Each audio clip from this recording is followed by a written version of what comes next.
Little maze around here.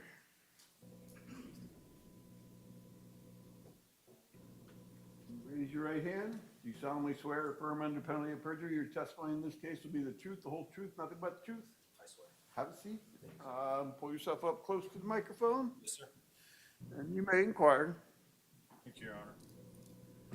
Would you please state your name and occupation for the ladies and gentlemen of the jury? Ryan Rosser. I'm a police detective with Columbus Police. Detective Rosser, how long have you worked for the Columbus Police Department? 19 years. And prior to December of 2020, what assignments had you held? I was in patrol for 10 years, which consisted of temporary assignments with the gang unit, HIDA, and then I went to the Marshals Task Force with Okay. 10 years on. So you were a patrol officer for 10 years? Correct. That's working in uniform? Yes, sir. With a marked cruiser? Correct. Okay. And you say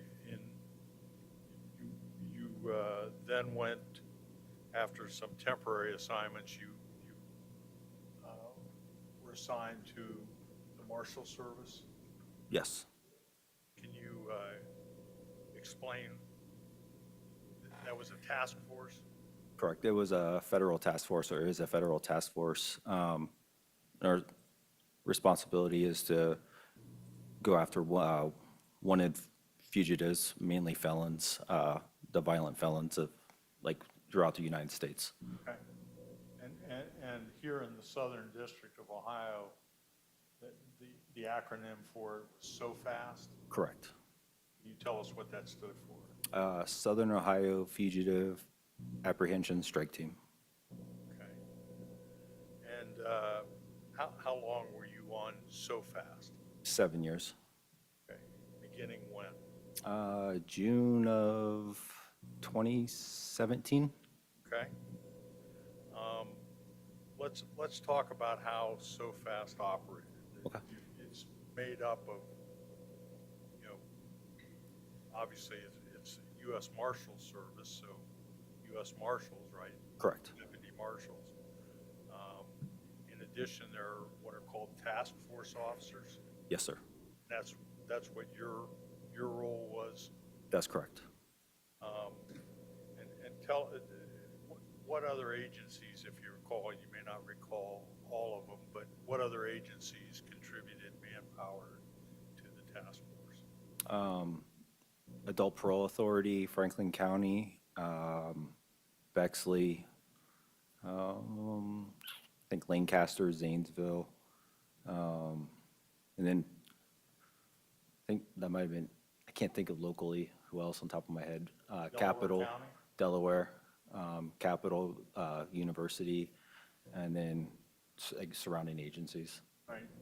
In your role on SOFAST, was that a full-time position for you? It was. Okay. And other task force officers, were they all full-time SOFAST or? No, there was a mixture of full-time and part-time. Okay. And full-time was, general working hours were what? Mine were 6 to 2, 6 Monday to through 4? Friday. Monday through Friday, obviously subject to being called out Correct.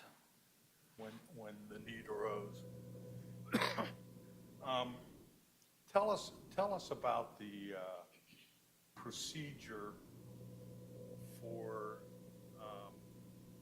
SOFAST to receive receive a request for an apprehension. They would have to be, one, the marshals would have to approve that we could work that warrant, and then two, they'd be given a FID number. It would be entered into the marshal system. Okay. So the request is initially screened by the marshal service, Usually the team leader. okay, to determine whether this is the kind of one that we're gonna work or not work. Correct. And you talked about a FID number.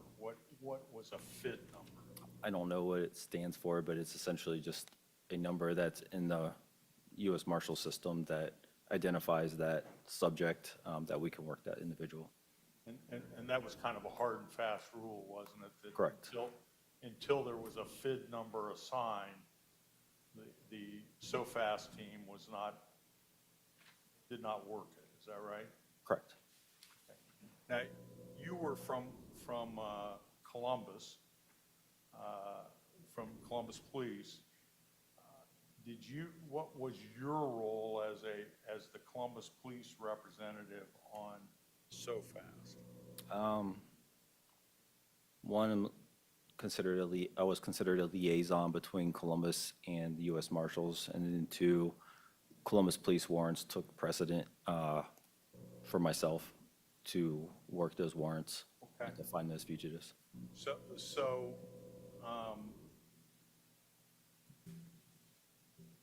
when you say a liaison, so if the Columbus Police say, hey, we want to apprehend this particular individual, and we want to get the marshal's help, they notify you, Correct.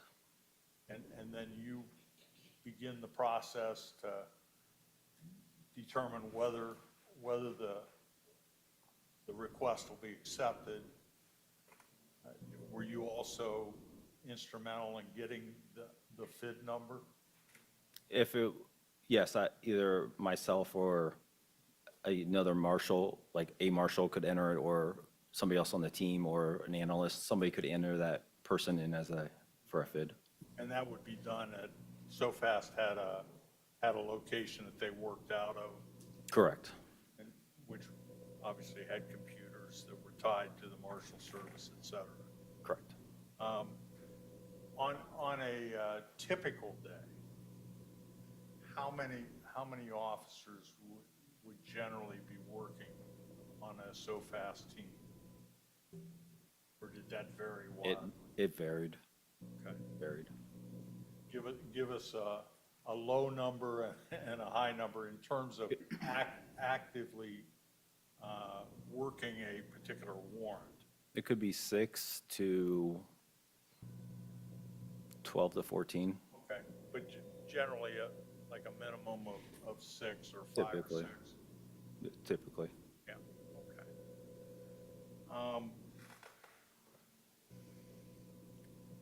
Now, how were the task force officers on SOFAS equipped? What equipment was provided to you all? By the marshals. Now, let's start with the marshals. Yeah. Full-time would be a vehicle.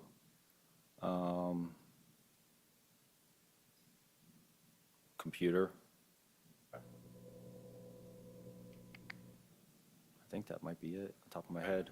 So if you were a full-time officer, as you were, the marshal service provided you with a vehicle? Correct. And can you describe the vehicle that you were assigned to, at least back in, Yeah. or that was assigned to you at least back in 2020? Yeah. I believe it might have been a 2018 Dodge Ram truck. Okay. Was it a marked vehicle? It's unmarked. Okay. Was it equipped with any extra equipment that designated a police vehicle? We had lights and sirens, and then we had a PA system that intermittently might work and might not work. Okay. When you say lights, you're talking about like the Like not on top, red? red and blue lights, but not on top of the vehicle. They were in the windows, so they were for unmarked. And they were there for the purpose of, if you wanted to notify people around you that this was a police vehicle, you could use the lights. Correct. You were pursuing some somebody in traffic or whatever, that was something that was available to you. We could, not allowed to pursue, but we could use those to get through traffic as if Okay. in a cruiser. How about the siren? What was the purpose? Same thing, just to alert. Okay.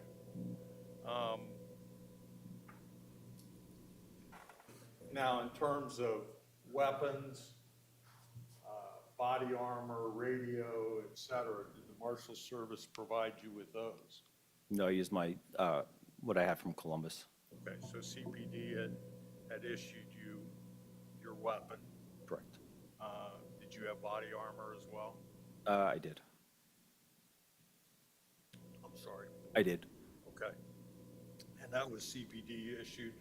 It was a hand-me-down from the individual that was a task force officer prior to me. So yes, So you inherited it? I inherited it. Job. Correct.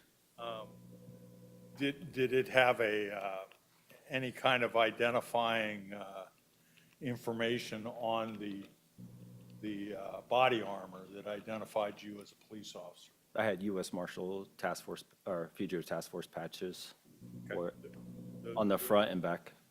Okay. I'm assuming those are issued by the Marshal Service? Yes, those were issued by the Marshal Service. Okay. What are they, like a Velcro or something? Yeah, it was Velcro that attached to like the chest area and then on the upper back. And then in terms of weapons, you had your CPD issued. Yeah, correct. My CPD duty gun, my issue duty gun. Okay.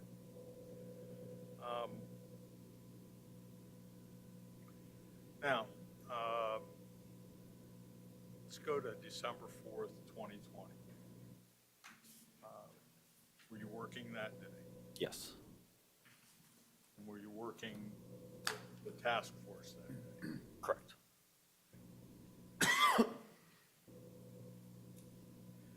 In the course of that day, well, strike that. The radio that you had was a CPD radio, It was. so I'm assuming it had a number of channels on it, Correct. okay?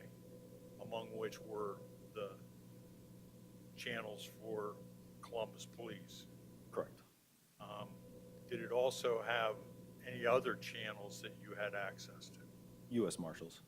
Okay, so they had their own channel on the radio, Correct. and typically that's the way, at least when you're working the task force, I assume that's the way you'd have it set. Yes. Okay, and that enabled you to communicate with other team members. Yes. Okay.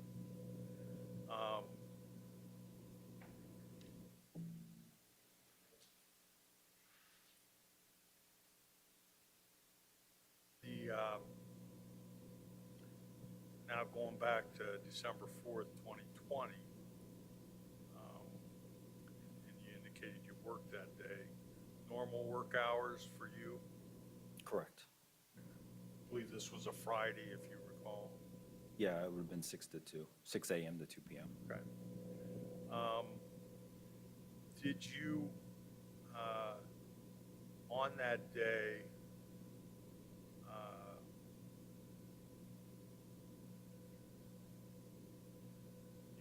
you and the SOFAS team, did you guys go out to the area of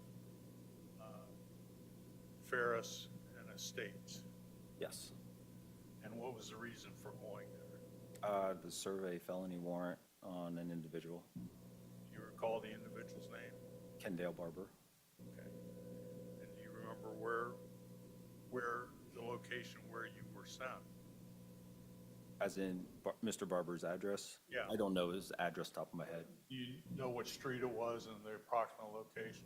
Yes, I believe it was on the Estates Place. Okay. Let me,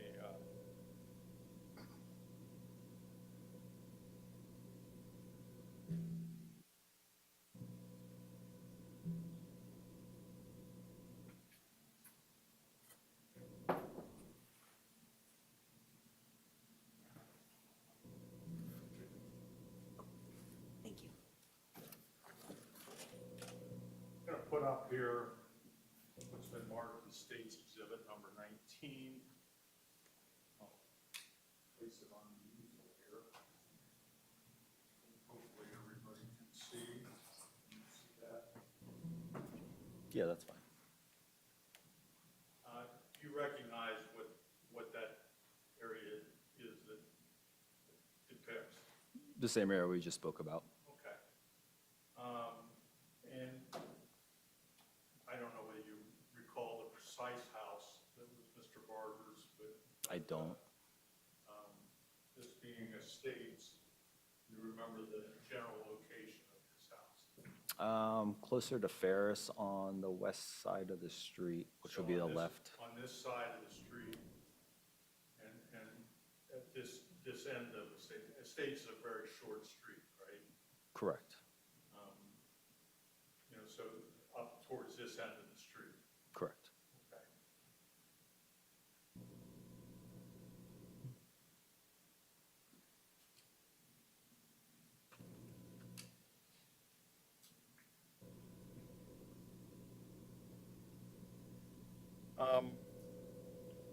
Tell us about the efforts at locating Mr. Barber. Were you successful? We were not. He was not there. Okay. Did your team actually go to the home? We did. Okay. And that would have been his mother's home? I believe so. Okay. Prior to going to Mr. Barber's home, had the team met and discussed this warrant? I believe we probably briefed it someplace, but I don't know, remember where. I don't recall today. I don't remember where, but yes. Recall 5 years later Right. where you met, but that would be standard, Correct. so that everybody knows, here's who we're looking for. Here's how we're going to approach this. Typically. Okay.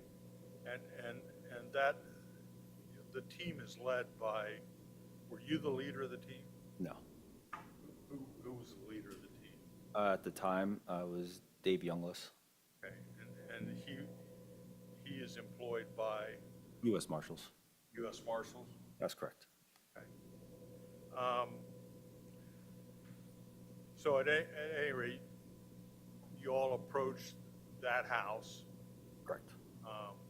He was not there. Correct. What happened then? I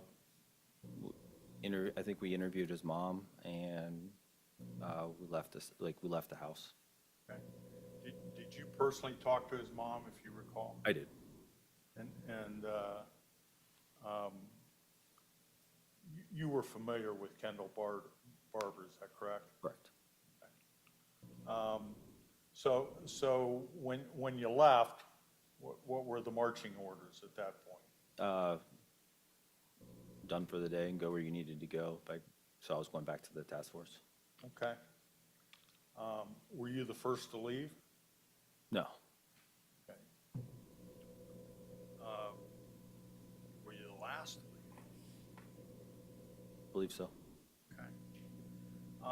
Were there any other agencies out there other than the task force on that day? Franklin County, Franklin County? Sheriff's Office. Okay. Who from there? I believe their SWAT team and then their Special Investigations Unit. Okay, so there were officers from both Correct. there, and they were part of the effort to locate Mr. Barber. That's correct. Did they leave also, as far as you knew? The Special Investigation guys, I never saw them, so I have no idea. But their SWAT guys, yes. When you say you never saw them, what? They're covert. I don't know. They didn't come to the house with us. So what their role was, what, surveillance primarily? Correct. Okay.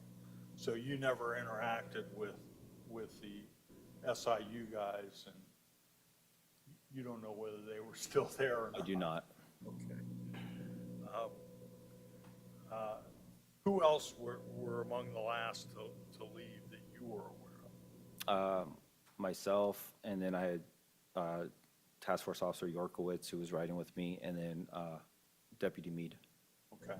And Deputy Meade was also on the task force, is that right? That's correct. And he was working with you that day?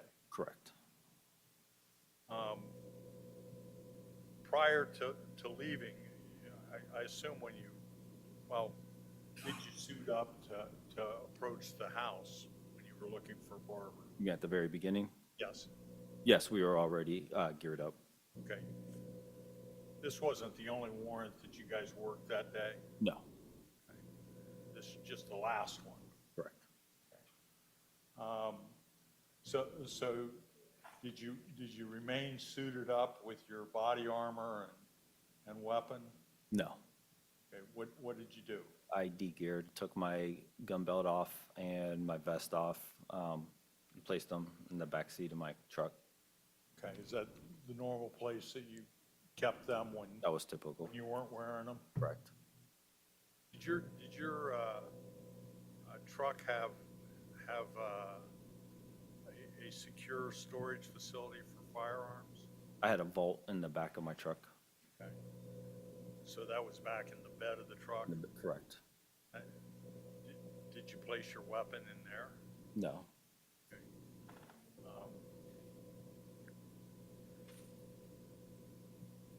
So you take off your body armor, how about Yorkowitz? I believe he took his off too. Okay. And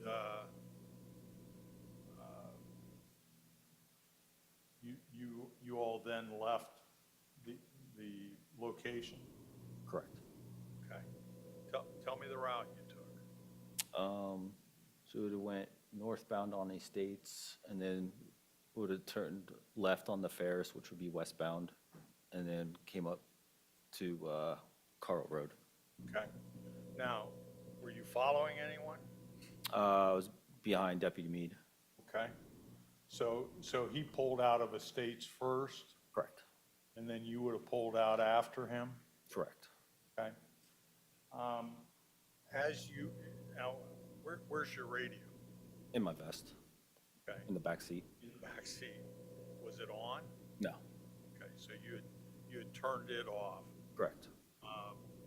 Did the truck have a radio? It did not. So, when we talk about radio,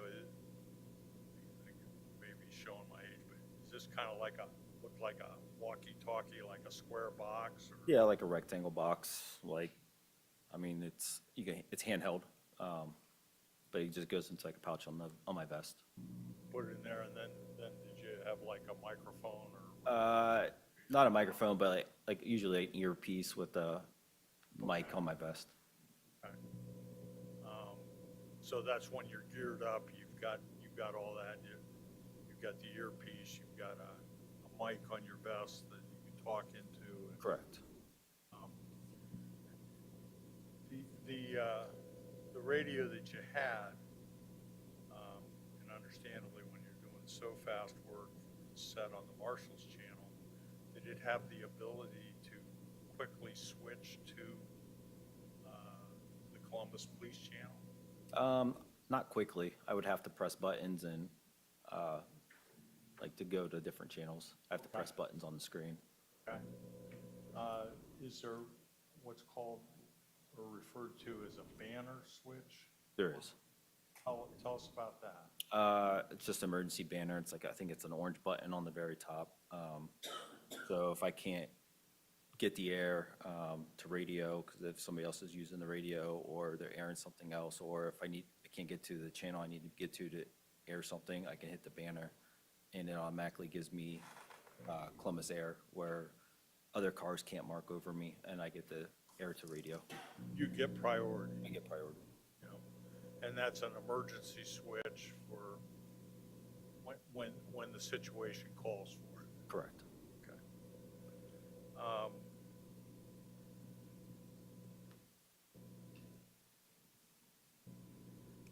Tell us, so you're you're heading westbound on Ferris, coming up to Carl. Correct. Did anything unusual happen? We were stopped at the light, and I saw Deputy Meade do a U-turn at Ferris and Carl Road. Was there a vehicle in between you and Deputy Meade? I believe so. I believe so. Okay. Did that strike you as unusual when he did the U-turn? A little bit. I just assumed he might have left something at the house. Okay. That was your assumption at the time. Correct. What happened next? Deputy Meade pulled up next to me and Okay. then rolled down my window. Okay. Let me keep going. Yeah. What happened? So Deputy Meade was panicked and saying, "We got to go. He's got a gun. He's got a gun." Okay. Did he give you any other information? No. Okay. What are you thinking at that point? At that point, I'm thinking that SIU, the County Special Investigation Unit, is still watching surveillance on Mr. Barber's house, and that either somebody walked out of the house with a gun or Mr. Barber had shown up with a gun. Okay. Now, had Deputy Meade, he's in a marshal vehicle also, is that correct? That's correct. And similarly equipped to yours? Yes. Had he turned on his lights? I don't remember. Okay. That certainly, if he had, that would be a signal to you that, hey, there's something going on. Well, I don't know if he turned them on when he made a U-turn. I don't know, is what I'm saying. That he may have turned them on while he made the U-turn? Correct. Okay, and then turned them off? Yeah, I don't know. When he came by you, they weren't on? I don't believe so. Okay. So what did you do at that point? Did a U-turn from where I was at to follow him. You recall whether you turned your lights on? I have no idea. You may have turned them on to make the U-turn, you may have Maybe. left them on? Maybe. Okay. Don't know.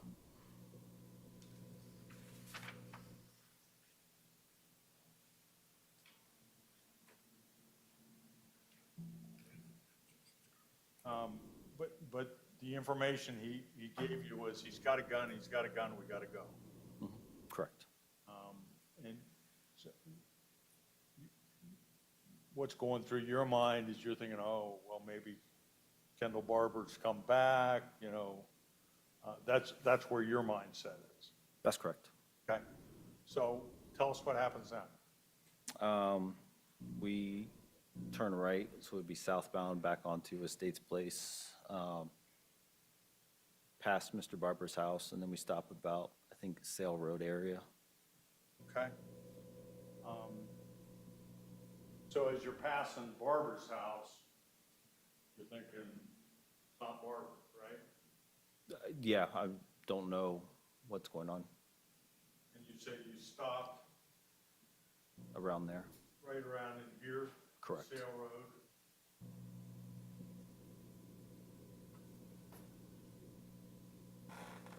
So, no, Correct. okay, what happens then? I see Deputy Meade get out of his truck, and he went to his vault, which is in the bed of the truck, and then started to remove his vest, his bulletproof Take it vest. off or Put it on. Put it on? Put it on. Okay.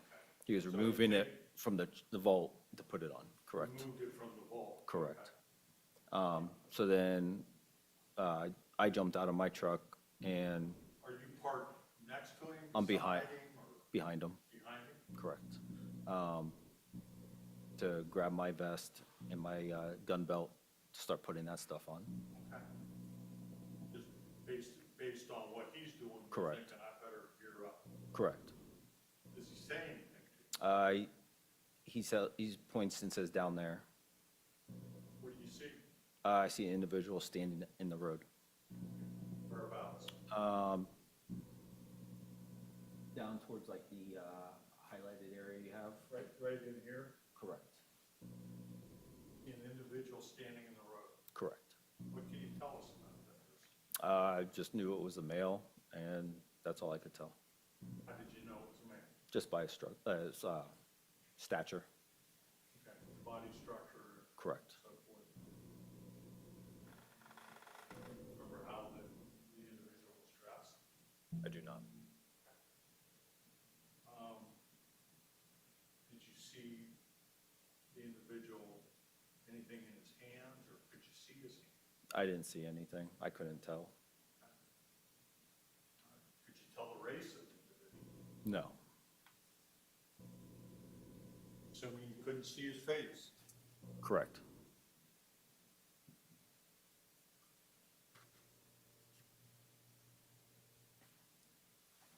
At that point, when you first saw this individual down there, did you see him doing anything that you viewed as threatening? No. Okay.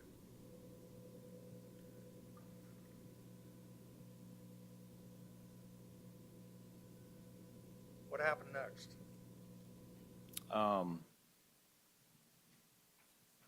So I put my vest on, and it was an old vest, so it took a while to cinch the sides so it was secure, so I was trying to deal with that. And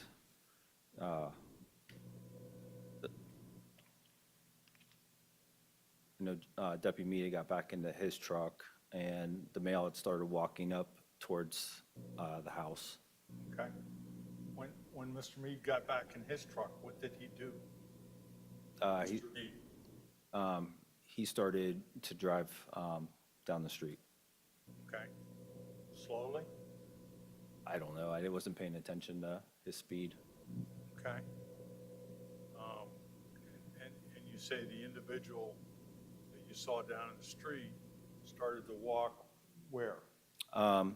He started to walk up, I don't know if it was on the sidewalk or the grass, but started to walk up towards the highlighted house. And then his pace started to pick up to a hurried pace, kind of like towards the, Let me stop you.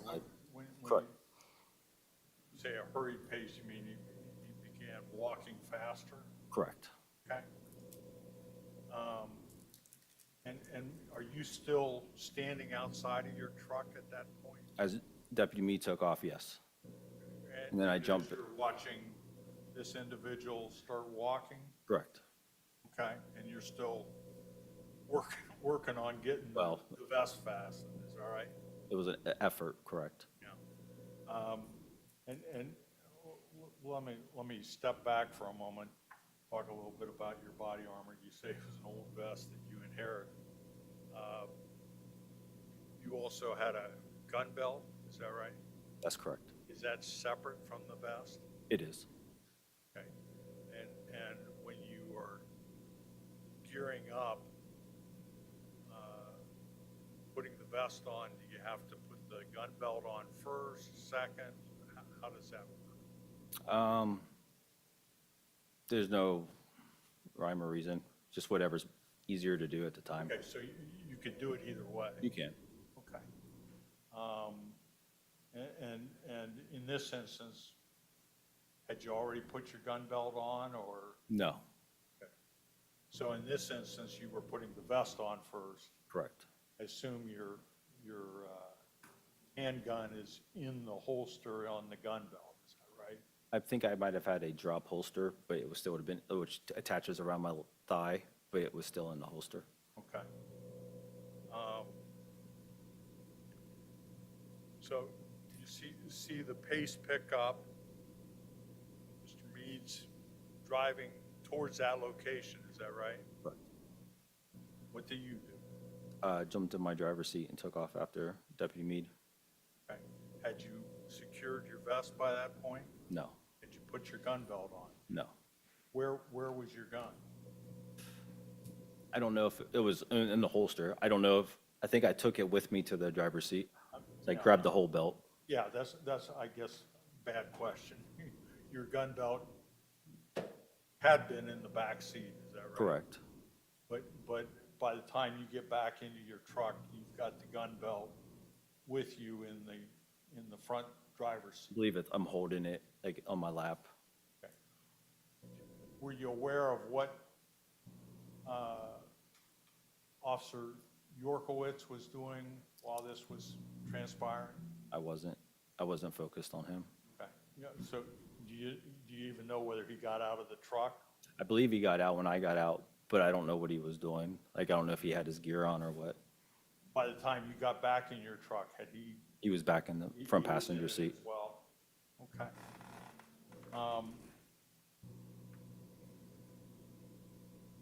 Tell us what happened next.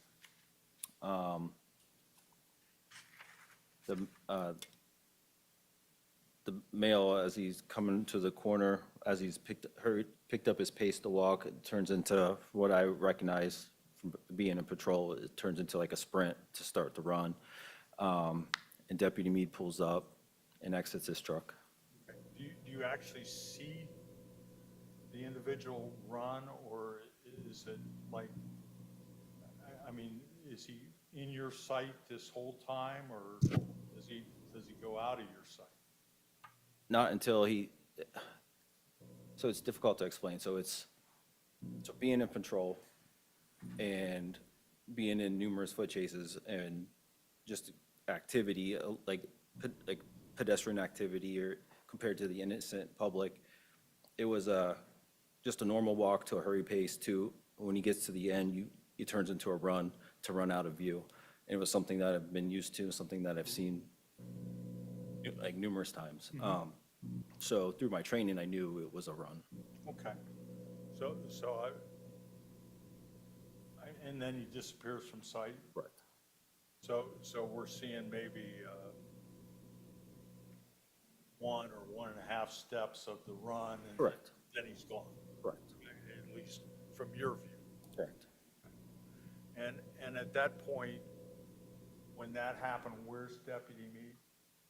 I believe he's pulling up, like stopping. Okay. And you're already back in your truck, is that right? Correct. Did you begin to get back in your truck at the point that Deputy Meade started heading? As soon as Deputy Meade got back in his truck, I saw he was going to go, so I got back in my truck to go. Okay, so that's the point where you said, okay, Yeah. I don't have it yet, but I'm going to go. Correct. And at least in terms of what's going on, why this person is of interest, and so forth, you still don't know. Correct. Safe to say you're kind of confused about what's going on at this point? I just knew somebody had a gun, so yes. Only from what Deputy Meade had said, right? Correct.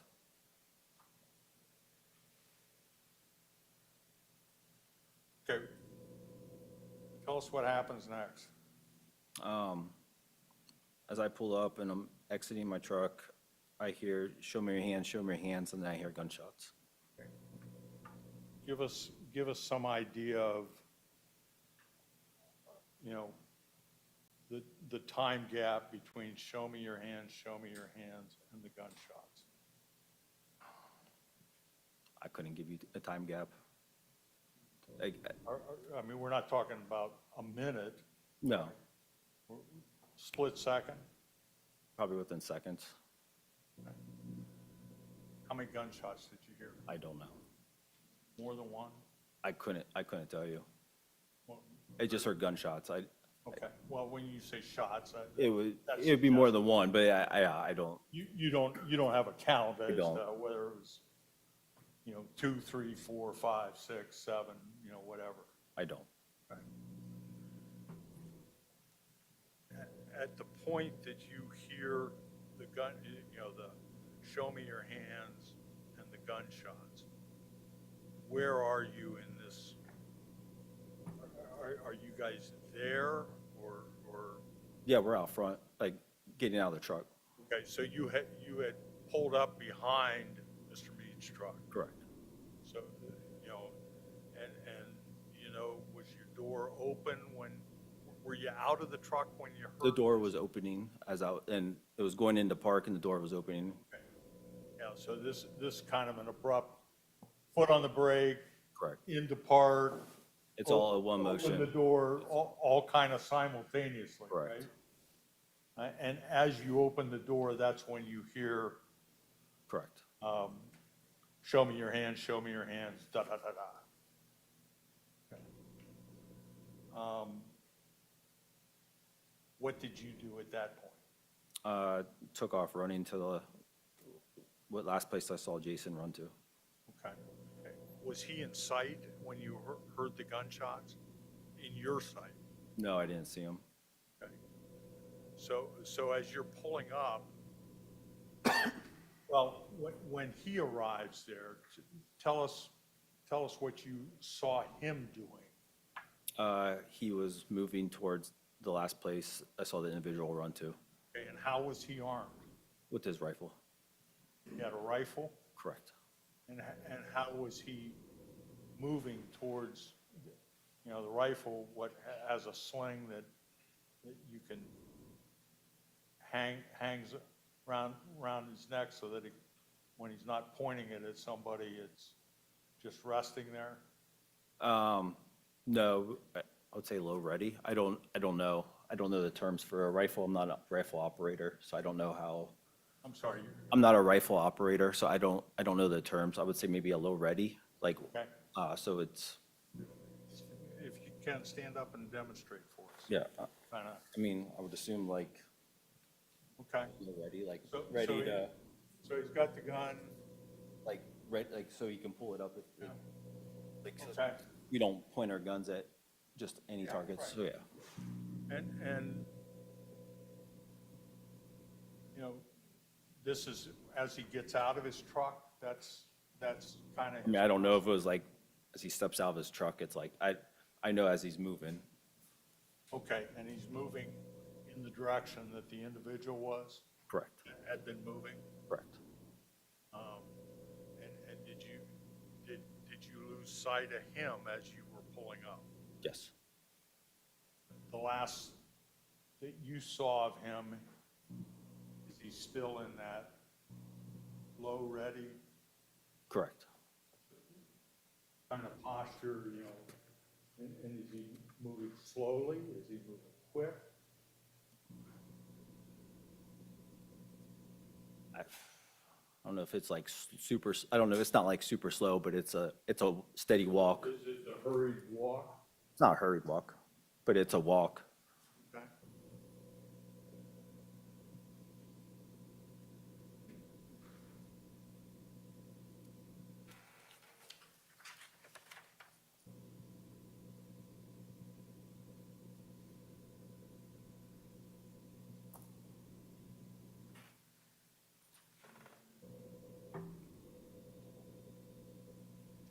Okay, so you're out of your truck.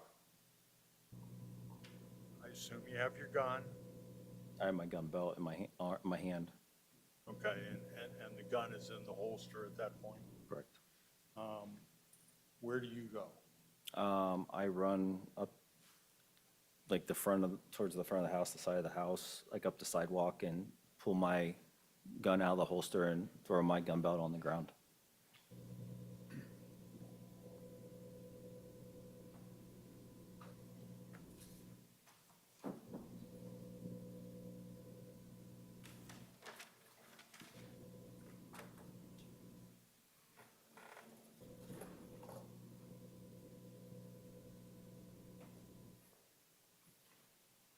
Show you what has been marked as 11C.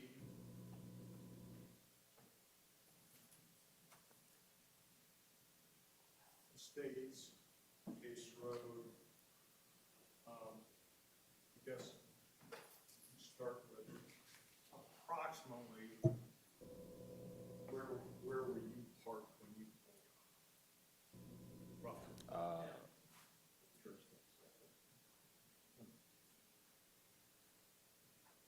Roughly. Was it here?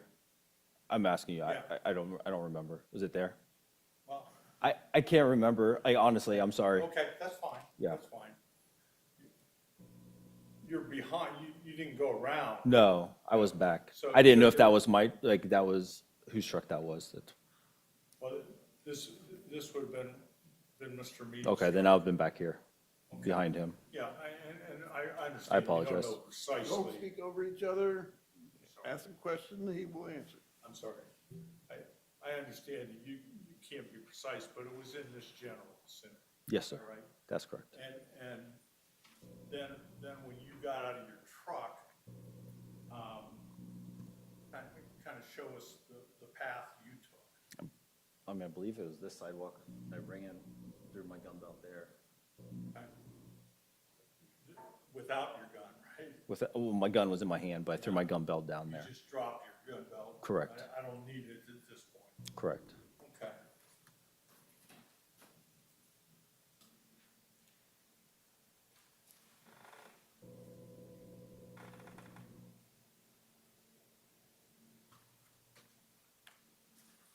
And so when you get up there,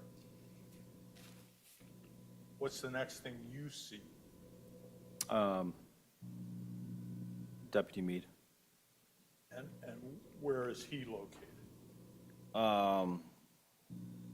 Around like the fence, like the gate, I Gate guess. area? Correct. And you make yourself known to him? I don't know if I say anything to him. I just run up next to him. Okay. And tell us what transpired then. We proceed like side by side up to the side door of the house. Okay. And what happens then? We get up to the side door that's open. And that's where I see Mr. Goodson lying on the ground inside the door. See him inside the house? Inside the doorway, yes. Okay.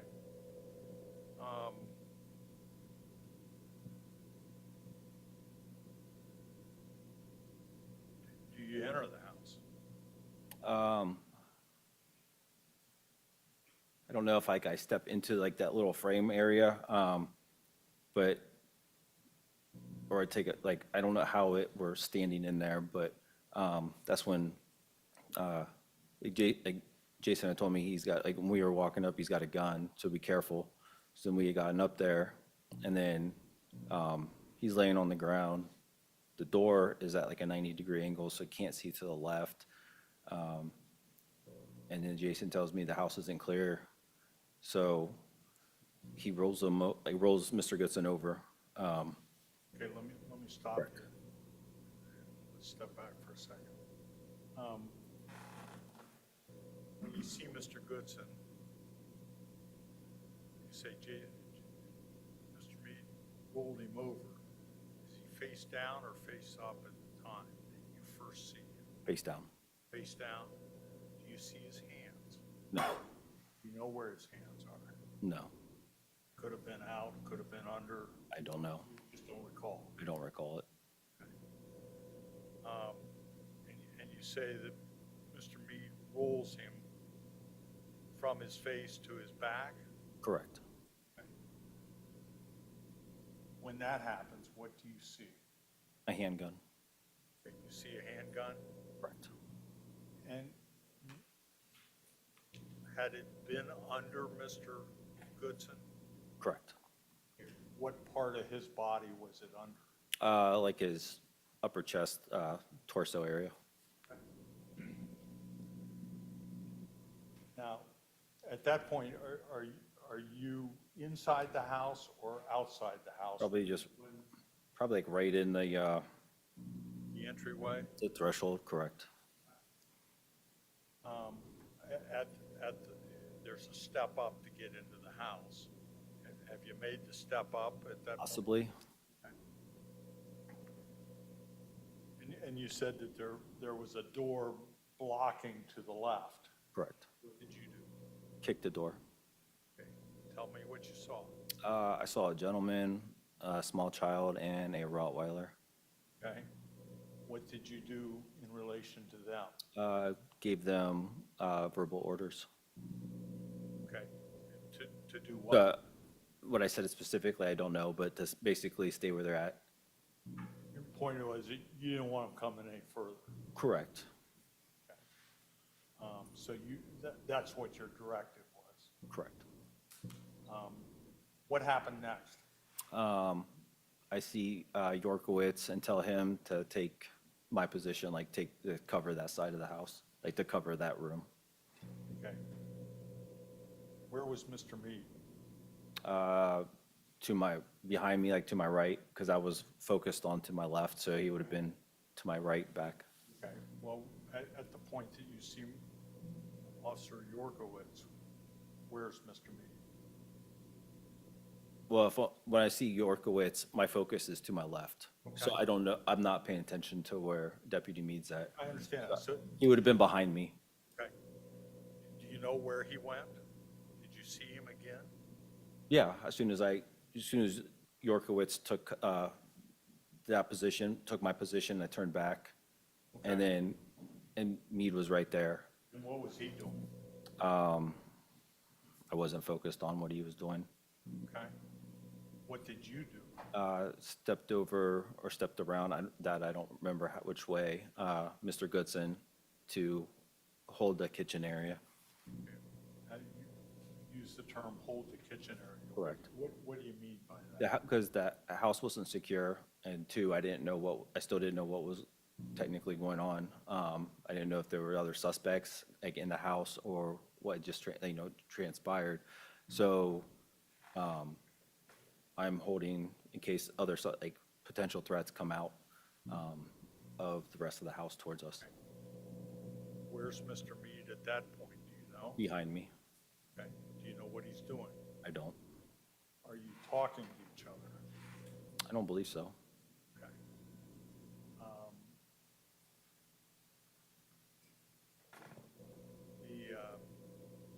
So you're up kind of at the top of the kitchen, I guess. Correct. Lack of a better term, the front of the kitchen. And you're, as you say, holding it.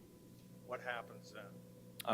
I apologize. I forgot to add, when we first got up to the door, I had hit my banner on my radio. So I apologize. So which gave me the air, like I turned my radio on, hit the banner, and let them like air to, Stardust medics and Stardust officers. So basically you hit your banner as you guys are entering the house? As we get up to the door, Okay, even before you entered the house? as soon as I see Mr. Goodson, I hit the door, Okay. or hit the banner, I'm sorry. And what do you, and you then broadcast what? What, I don't know what I said exactly, but probably, Just- yeah, shots fired, Stardust a medic and Stars cars.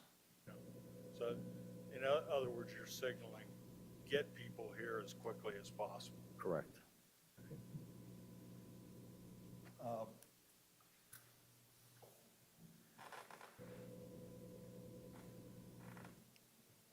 Okay, so now you've now stepped around and are up in kind of the front of the kitchen.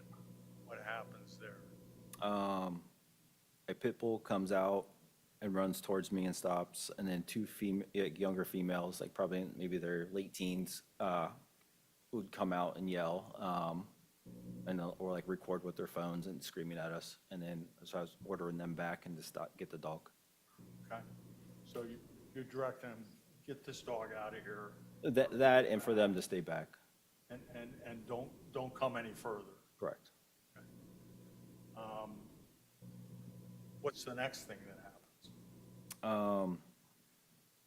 I believe Deputy Barnhart, who's also on the was on the task force, shows up, and I see him walk in, and I tell him to start CPR. Okay. Where's Mr. Meade at that point? I don't know. That's not my focus. Was he already doing CPR? I have no idea. Well, when you directed Officer Barnhart. Barnhart, I believe, walked up to me and asked me what we needed. Okay. He came from behind you? Correct. Okay. And that's when you said start CPR? Correct. So at least at that point, you weren't aware of anybody having started CPR? I don't know what was going on behind me. Okay. Well, the fact that you were directing someone to start it would suggest that you didn't. That means I have no idea, and I just want to make sure that the preservation of life is being attempted. Okay.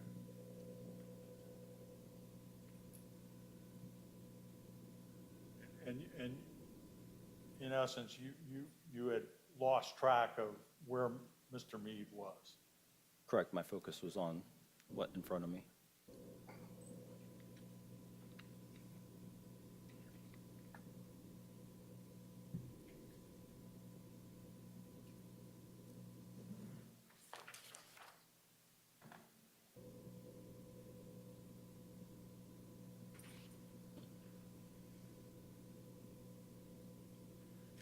So how long do you remain there at the front of the kitchen, holding the area? I couldn't tell you. It feels like an eternity. And I'm not being funny. That's what it feels like. So I could tell you it was an hour. I don't know. Until I know that the rest of the marshal's team showed up and they started to clear the house, and Columbus patrol officers started to show up. So until I was able to get relief from my position, I was stuck there.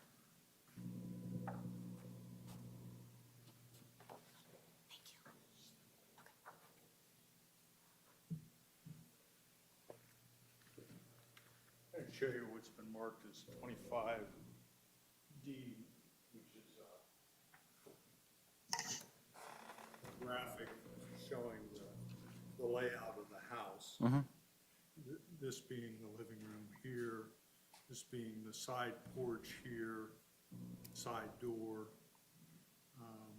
the kitchen, this hallway, a bathroom, and bedrooms back here.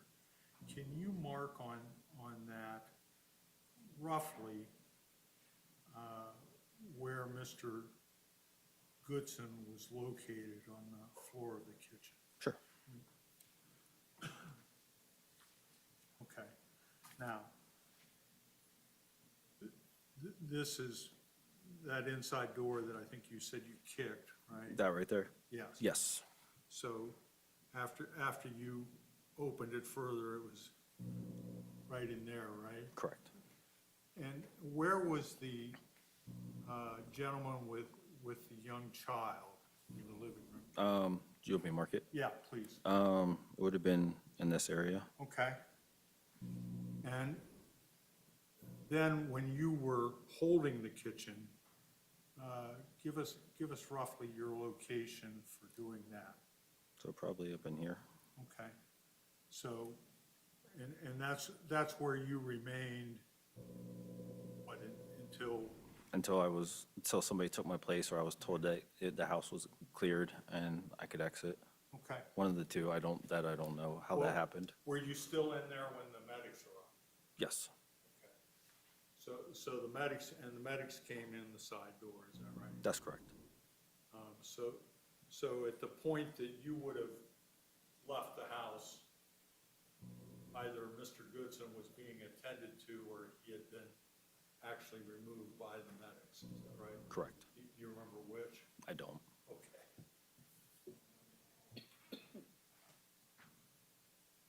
I published this, Your Honor.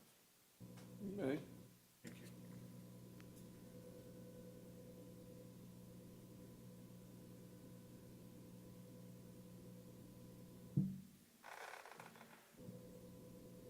Okay, and just so we're clear, this X marks approximately where Mr. Goodson was laying when you first entered the house, Correct. correct? And I'm, other than Mr. Meade rolling Mr. Goodson from his front to his back, while you were there, were you aware of Mr. Goodson being moved at all? No. And this would be the location where you were holding the kitchen, Correct. which gave you a sight line up through this hallway, is that right? Yes, sir.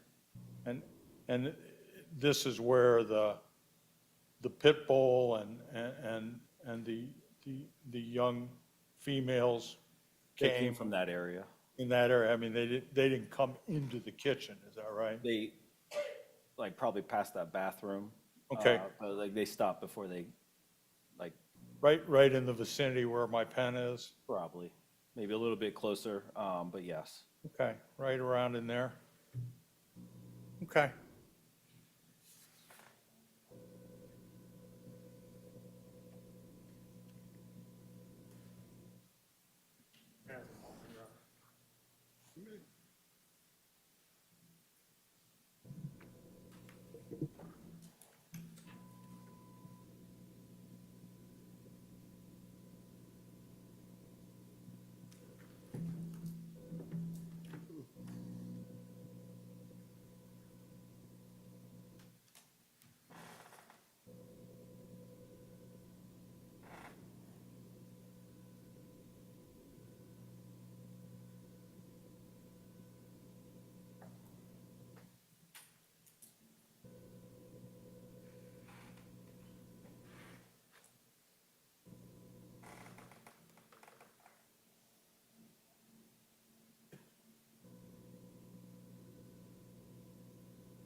Thank you. I don't believe I have any further questions. Any cross-examination? Thank you, Your Honor. I didn't hear you. Thank you.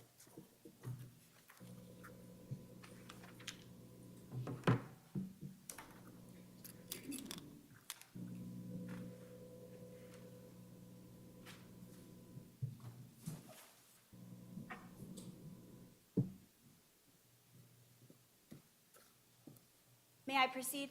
You may. Good afternoon, Detective Rosser. Good afternoon. We've met before. Yes, ma'am. My name is Caitlin Stevens, and I, along with my co-counsel, Mr. Collins and Mr. Nolder, represent Mr. Meade in this action. I tend to go fast. If at any point I go too fast or you don't understand my question, please just let me know and I'll rephrase or slow down for you, okay? Sounds good. So you said you've been with the Columbus Police Department for 19 years? Yes, ma'am. Fair to say you said 10 years on patrol? Yes. So 9 years in the Detective Bureau? At this point, yeah.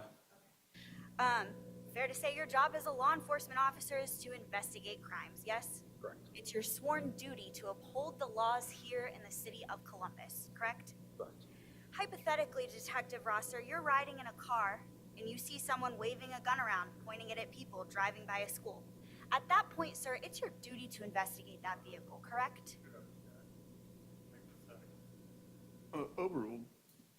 I'll give you that hypothetical again, sir. You're riding in a car. You see someone waving a gun around and pointing it at people. Driving by a school. At that point, it's your duty to investigate that person, correct? Correct. Because you're a police officer, right? Correct. You see laws being broken, right? Correct. It's your job at that point to make contact with them, true? True. So that's what you would try to do in that situation, right? Yes, ma'am. That's what training tells you to do in that situation, correct? Correct. You see someone pointing a gun while driving, that person is committing improper handling of a firearm in a motor vehicle, correct? Correct. That's a felony here in this state, true? True. That person, if he's pointing it at people, could be committing aggravated menacing, correct? Yes, ma'am. So it's your job to investigate that person. Correct.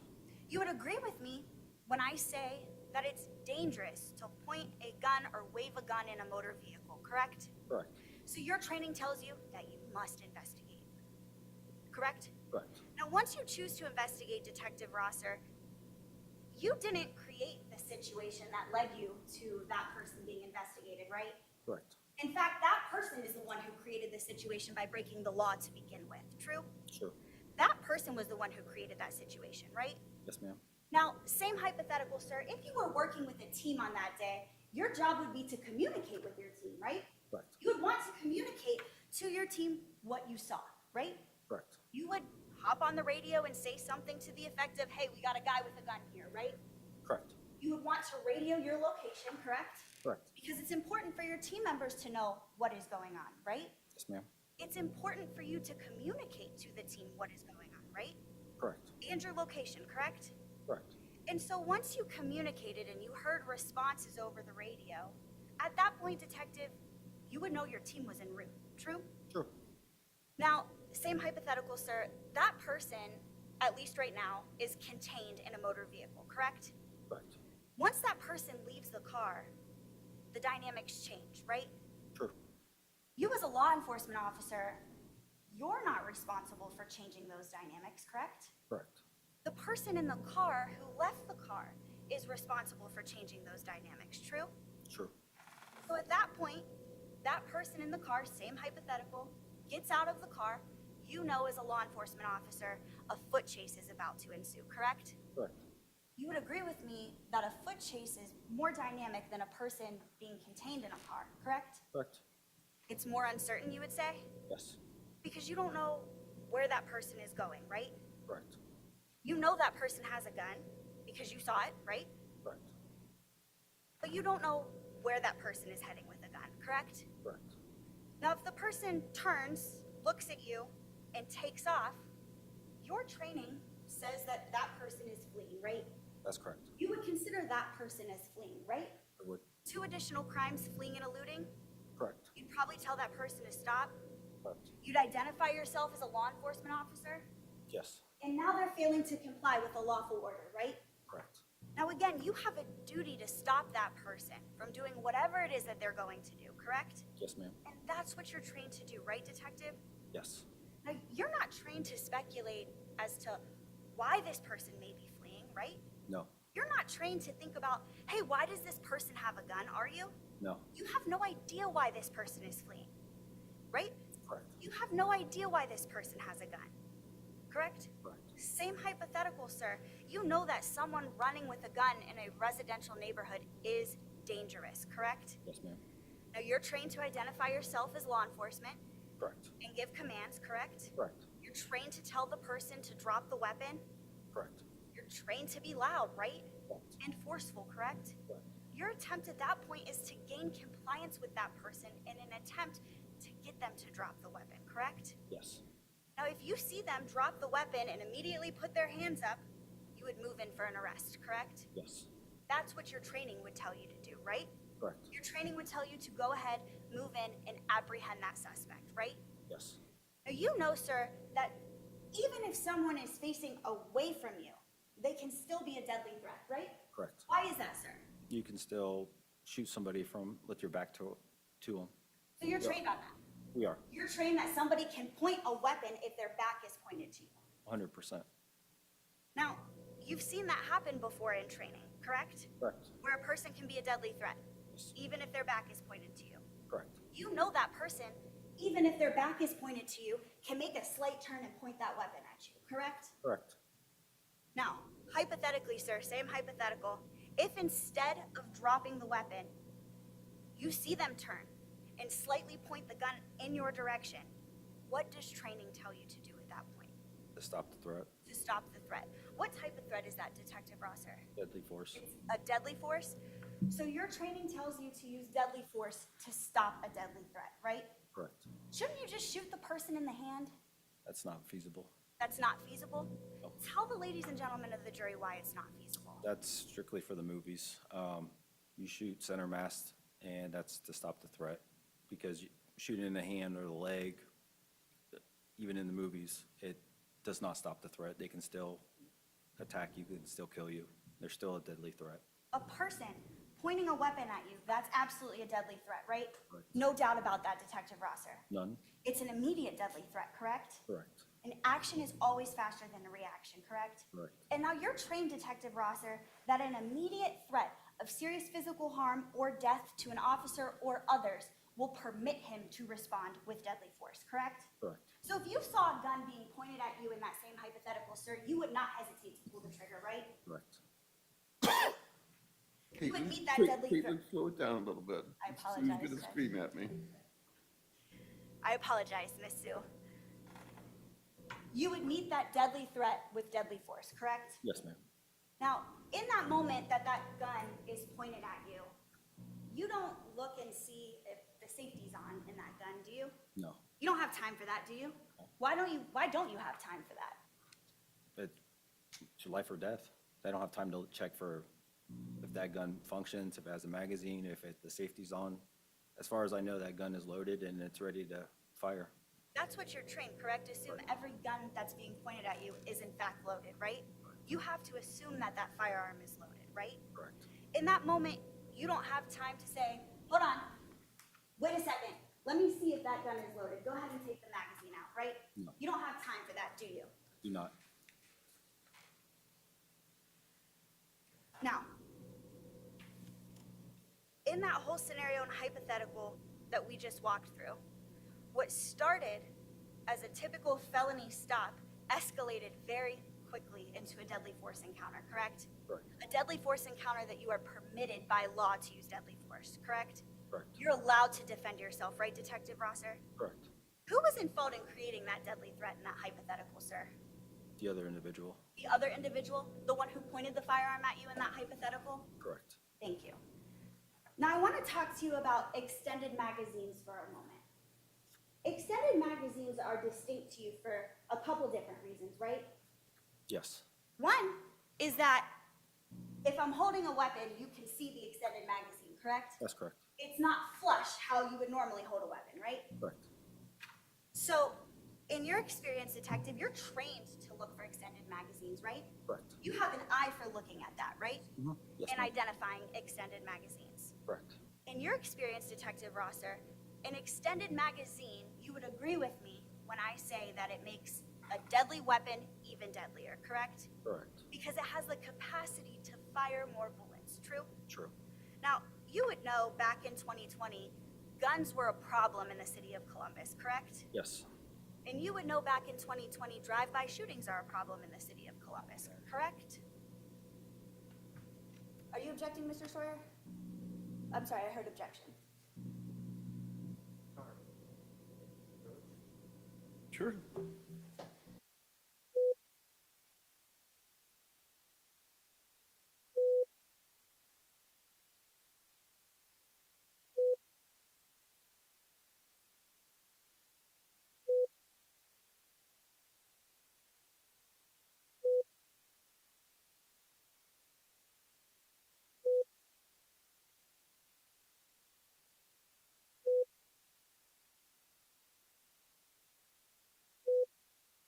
Ladies and gentlemen, we're going to take our 15-minute break after Ms. Stevens and Sue will need it for her hand.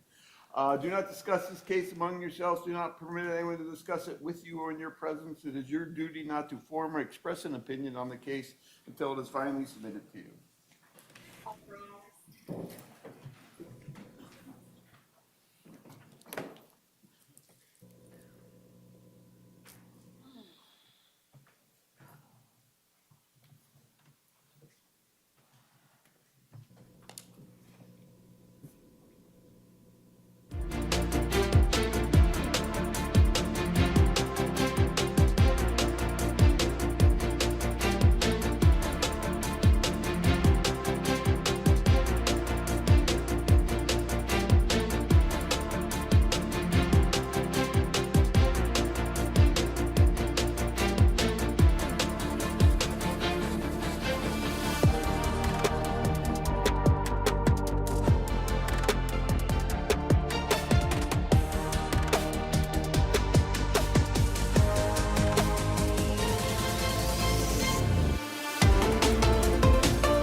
Officer, you're still under oath.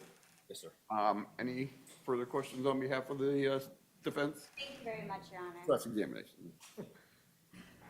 We were talking about guns before the break. As a Columbus Police detective, you're familiar with the difference between semi-automatic and automatic weapons, correct? Correct. A semi-automatic weapon means one trigger pull, means one bullet comes out of that semi-automatic weapon, correct? Yes.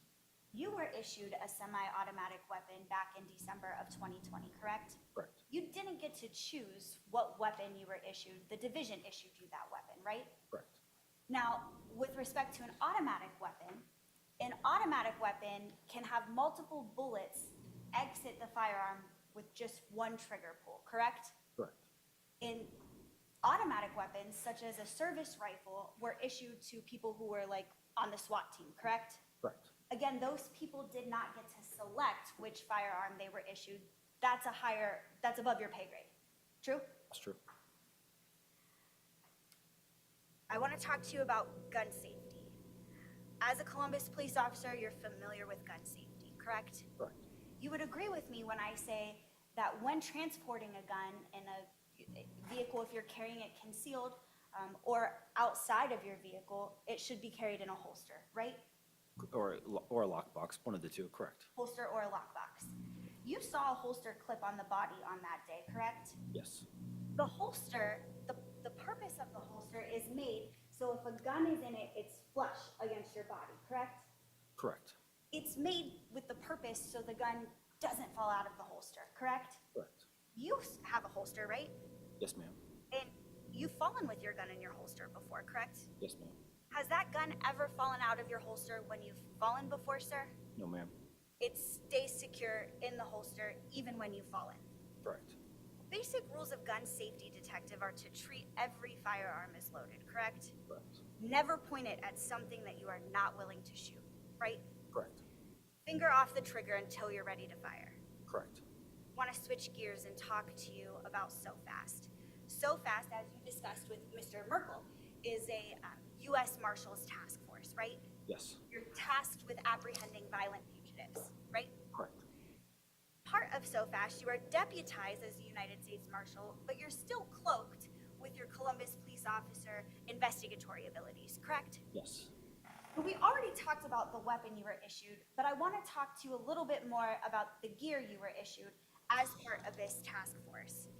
As part of the SOFAST team, you have access to the encrypted U.S. Marshals channel, right? Correct. And I believe you had said that it was on your Columbus police officer radio, right? Yes. But not every Columbus police officer has access to that encrypted United States Marshals channel, right? That's correct. Only the members of SOFAST have access to that United States Marshals channel, true? True.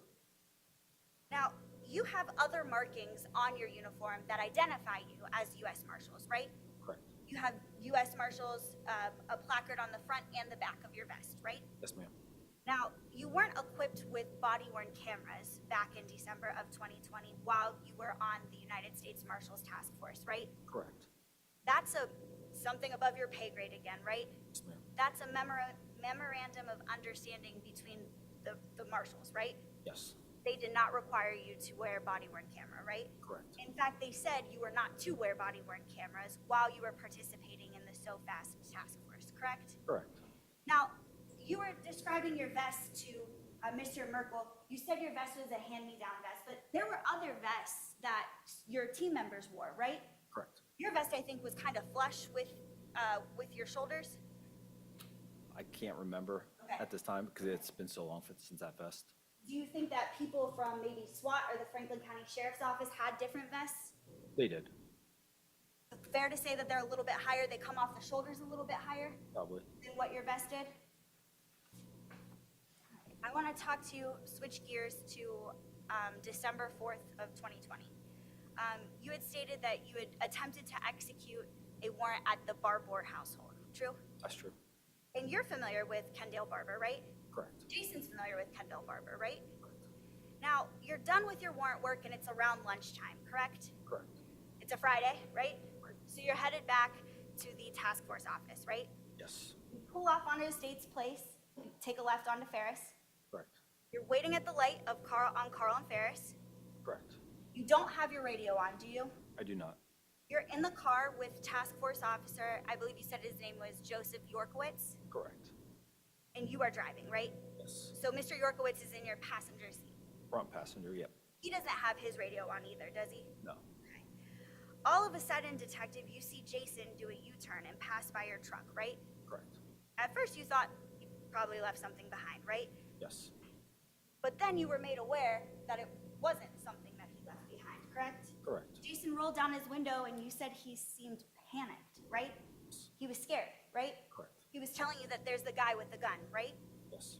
And so he pursues down Ferris Road, right? Correct. This is a high priority situation at this point. Fair? Yes. Correct. You know somebody has a gun, correct? Correct. And so you do a U-turn to follow Deputy Meade, right? Yes. So you follow Jason onto Ferris and he turns right onto Estates, correct? Correct. Now this isn't happening step by step by step, is it, detective? No. This is happening quickly, right? Yes, ma'am. This is all fluid, correct? Correct. A dynamic, tense, rapidly evolving situation. Fair to Correct. say? Yes.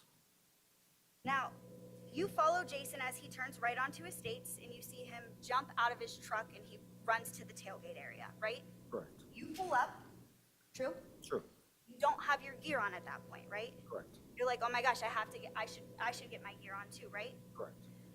You see a male standing in the street, right? Correct. Jason alerts you to that guy, right? Correct. He says, down there, he's got a gun. Correct. You look down the street. Yes? Yes. Sorry, I didn't hear you. Sorry. You saw a male, right? Yes. That person looks at you, correct? He's looking our way. Correct. You say you don't have any gear on to protect yourself with, correct? Correct. So you grab your vest and your gun belt, true? True. You see Jason get in his truck and go toward the male who had just looked at you, right? Correct. You follow Jason. Yes. You don't turn your lights and sirens on at any point, do you, Detective Rosser? No. At that point, you don't need to, correct? Correct. You would agree with me that while you're in a chase of a person, it's probably best to not turn them on due to the gravity of the situation, how quickly it's evolving, right? Correct. Now, as Jason gets closer to the male, he picks up speed, correct? Correct. Now, I want to talk to you for a second, back up, about when you're at Sale and Estates, when you pull up next to Jason and you're getting your gear on. Fair to say Deputy Meade was closer to that person than you were, right? Correct. So Jason had a better look at that person, right? Correct. Now, you mentioned as Jason gets closer, the person takes off from a walk to a hurried pace to a full-blown sprint, correct? Yes. And what did you say that took you as? How do you perceive that situation, detective? I perceive it just from my training that an individual is attempting to run on foot to flee from us. Flee from you? Correct. And you don't know where that person is going, right? Correct. He takes off out of view, correct? Correct. Again, changing the dynamic of the situation, right? Correct. Now, at this point, you hear, show me your hands, correct? Correct. And then you hear gunshots, right? Correct. First commands, correct? Correct. And then gunshots, right? Correct. That's what your training tells you to do, correct? Correct. Again, this isn't happening in a step-by-step process, right? Correct. It's happening quickly, correct? Yes, ma'am. You take off running to where you thought you saw Jason go, right? Yes. This, at this point, is emergent, correct? Yes. You grab your duty gun from the holster and threw your gun belt on the sidewalk, right? Correct. You have to be able to protect yourself, sir, in case something else happens. Yes, ma'am. You needed your firearm. Correct. Because last you knew, that person had a gun, right? Correct. Now you run to where Jason is and you see him outside of the fence, correct? Correct. Now, when you see Jason, Jason warns you, hey, that guy's got a gun, right? Correct. You approach the house at basically the same time. Yes. And when you approach the house, you see Mr. Goodson in the threshold of the door, correct? Correct. Now Jason pulls and rolls him over, right? Correct. And after Jason pulls and rolls him over, you see a handgun, correct? Correct. And it's a semi-automatic handgun, correct? Yes. With an extended magazine, right? Yes, ma'am. Now, at this point, detective, you know that the house isn't clear, right? Correct. Jason tells you, hey, the house isn't clear, right? Yes. That becomes a priority of yours, correct? Yes. You have to clear the house because this is a risky situation, right? Correct. You don't know who's in the house. Correct. You don't know what this person was getting into. Correct. You don't know how many people are in the house. Correct. You don't know if there are any threats in the house, right? Correct. So it becomes your duty to then clear the house, correct? Yes, ma'am. You hit your banner and immediately call for a medic as soon as this is all occurring, right? Yes, ma'am. You see a door to your left that's jammed as you walk into the house, right? Correct. Think you have to kick that door down to see into what would have been the living room? I do. You see a man in the living room with a small child and a Rottweiler, right? Correct. You give him loud verbal commands, correct? Correct. Jason's giving commands at this point, right? Correct. You hear a lot of people yelling, correct? Correct. Fair to say you could have used profanity. Definitely. Why definitely, sir? To gain verbal compliance, and just the chaotic nature of the incident, I'm going to use cuss words. It's a highly stressful, chaotic situation, right? Yes, ma'am. You use profanity to alert the people in the house that this is a serious situation, right? Correct. Not just for your safety, correct? But for theirs as well. But for theirs as well. True? True. So, Joseph Yorkowitz was third in the door, you would say? Correct. He's screaming as well?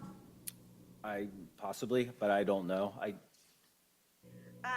Fair to say you tell Yorkowitz to take the position to hold where you are, right? I do. And then you go past the kitchen to try to clear the front part of the kitchen where you had marked for Mr. Merkel, right? Yes, ma'am. You see two females running out at different times, correct? Correct. So a lot of chaos going on in this house, right? Yes. You see another dog come out, right? Correct. At that point, sir, it's not your job to focus on where Jason is, right? Correct. Your job is to clear the house, correct? Correct. Make sure all of you are safe, right? Correct. Officers and civilians included, correct? Yes, ma'am. You have to control the chaos as best you can, right? Yes. So it's not your job to focus on or track Jason all over the house or where he was going, right? No, ma'am. Now, at that point, sir, a lot of law enforcement agencies begin to show up, right? Correct. You remember Task Force Officer Todd Barnhart showing up. Correct. Todd is a member of the SOFAST team? Yes. Or was. Todd- Or he was. He was, Yes. yes. Todd wasn't with you or Joseph Yorkowitz in the car, right? Correct. He was not. Okay. So you direct Todd to begin CPR, right? Yes. Unfortunately, the victim first has to be handcuffed, right? Correct. That's standard procedure, correct? Yes. Tell the members of the jury why that's standard procedure. Safety issues. Usually, especially with the firearm, one gun, it's always the +1 rule. If there's one gun, there's a second gun. Personally, I've had arrests where the individuals had 2 or 3 guns on their person. So you always handcuff so you, to secure, make sure you can pat them down, search them, make sure they don't have another weapon or firearm on them where they pose another risk to yourself or to other officers or to anybody else. And then if you need to, if you need to uncuff to administer aid, we can uncuff to administer aid after we've made sure everything is secure and there's no longer a threat that's being posed. Now, again, that's what you're trained to do, correct? Correct. You have to make sure that that person, according to the +1 rule, doesn't have another firearm on them, right? Correct. Again, that's for officer safety, correct? Correct. And civilian safety, right? Yes, ma'am. Now, while you were in that kitchen, detective, there were a ton of law enforcement officers in and out of that kitchen, right? Yes. That kitchen area is small and confined, correct? Yes, ma'am. Now, you have to make sure that the house is safe for the medics before they can even get in to render aid, right? Correct. Todd was doing CPR when the medics finally came in to relieve him, right? Correct. Now, you warn the medics, you say, hey, there's a firearm right there, right? I believe so. You have to alert them to a firearm being there for their safety, right? Correct. Now, eventually, Detective Rosser, you see someone take Jason away, right? Correct. You're familiar with what officer support is, detective, right? Yes. You're trained on officer support, correct? I'm not an officer support officer, but yes, I am trained on what they do. Tell the ladies and gentlemen of the jury what officer support does. The officer support is essentially the officer that comes in and I'm not gonna say take custody of the officer that was involved in a critical incident, but they, I don't know how to word it, They offer support? officer support. And then they take that officer to an undisclosed location away from the scene. Officer support people have guidelines to follow, correct? They do. Basically, it's an emergency psychological first aid for officers who have been involved in a critical incident, correct? That's correct. Fair to say an officer-involved shooting is in fact a critical incident, right? It is. And to your knowledge, sir, officer support was developed based on psychology, right? Correct. Now, the goal, sir, is to remove the officer safely and quickly, correct? Correct. You're not supposed to ask the involved officer the details of what occurred, right? That's correct. In fact, officers who are in critical incidents are trained to only give the bare minimum of what occurred to get the people and the medics there safely, right? Correct. And other officers to make sure that they're safe as well, right? Yes, ma'am. That's what they're trained to inform them of, correct? Correct. Not the details of what occurred, right? Correct. May I have a moment, Your Honor? Thank you so much, Detective. I appreciate you taking the time to be here this afternoon. Yes, ma'am. Can you redirect? Briefly, Your Honor.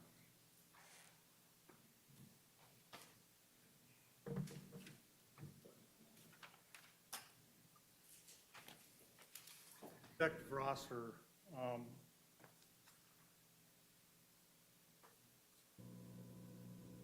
Ms. Stevens spoke to you about this hypothetical. Your experience as patrol officer, you are wearing a uniform, is that right? Correct. And your experience as a task force officer is you're not wearing a uniform, is that right? Correct. Why? I'm wearing, well, if we're working a case, I'm wearing tactical gear. I guess that's considered our uniform, so I apologize, but we're not wearing like a patrol officer uniform. You're not readily identified as a police officer. Yeah, it's different. Yeah.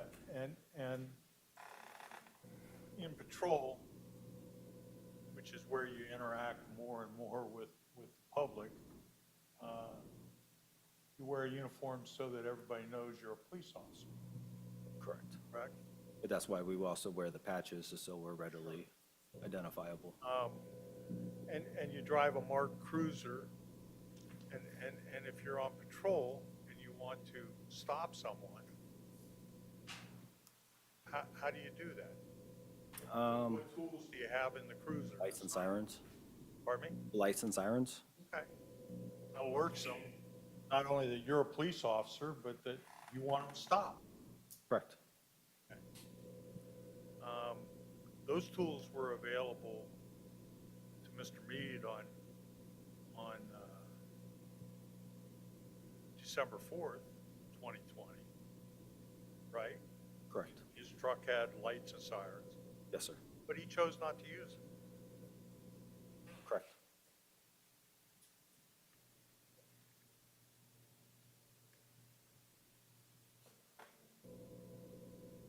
And he chose not to use them before any foot chase or whatever. Is that correct? Correct.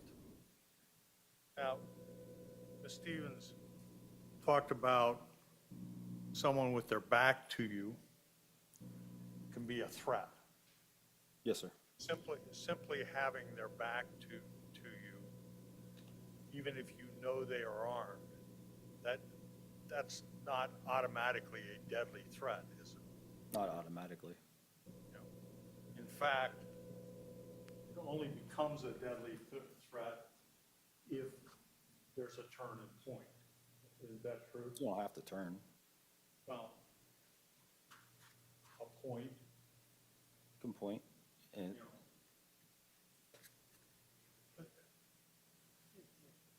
You know. Okay. Talked about weapons.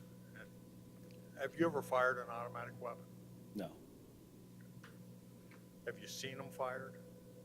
Probably at the YouTube, range? probably YouTube videos or something, or Instagram, but I've never fired one. How about at the range? I don't think so.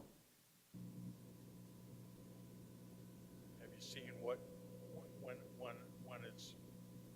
when you've seen it maybe on a YouTube video, what happens with the barrel as the burst comes out? It raises, doesn't it? Yeah, In fact, that's part of the training is to learn how to adjust for the raise, right? correct. And in fact, officers, military, they're taught to shoot in bursts, right? Short bursts. I would assume, I don't know. I'm not military, so I'm sorry, I can't answer that. Okay. Did you handcuff Mr. Goodson? No, Do you know who did? I have no idea.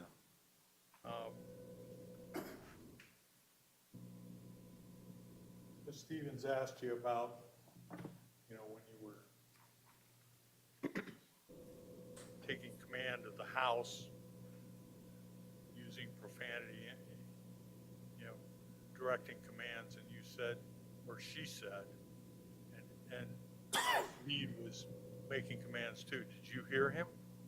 I heard screaming, I don't know what it was. Okay, 'cause I couldn't tell you. You weren't paying attention to what My he focus wasn't on what he was saying, my focus was on what I had going on in front of me. You don't know, you were focused on what you were focused on, clearing, holding the room later in the kitchen, but also checking to the left as you enter, Correct. and if I'm understanding your testimony, you weren't concerned with tracking what Mr. Meade was doing, and you just don't know. I don't know what he was doing, that's not my job. Precisely. So whether he was issuing commands or making inquiry or whatever, you don't know. I don't know what he was saying, correct. And you certainly were not making any inquiry of the residents there about why is this person coming into the house with a gun or anything like that. No, my job was to keep people from coming out.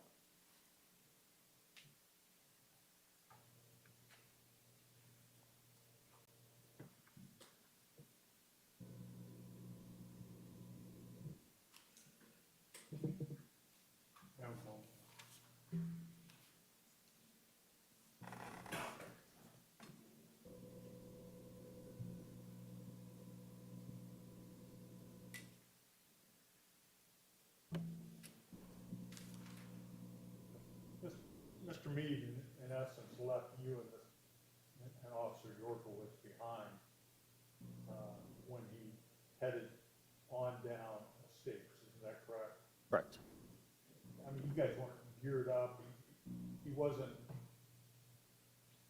allowing his team enough time to be there with him, isn't that correct? Correct.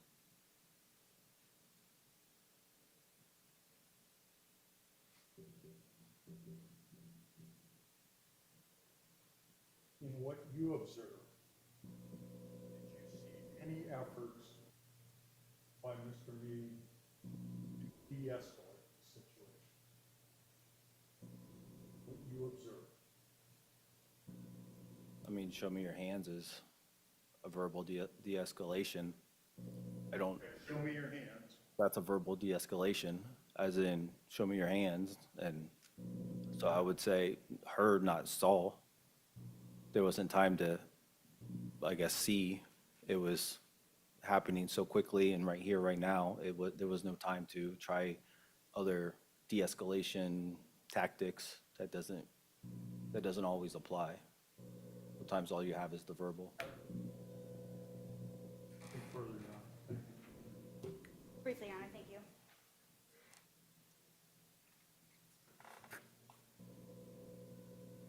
Detective, you remember Mr. Merkel just talking to you about your uniform as a U.S. Marshal task force member not being easily identifiable as a police officer, correct? Correct. You would recognize a picture of you from that day on December 4th, 2020, right? Yes, ma'am. May I approach the witness, Your Honor? Let the record reflect that I am handing the witness what has previously been marked for identification purposes as Defendant's Exhibit G. Sir, you recognize that document, correct? Yes, ma'am. That is a picture of you in the kitchen on December 4th, 2020, right? Correct. And what does it say on your uniform? U.S. Marshal Police. In large letters? Correct. May I publish, Your Honor? Right.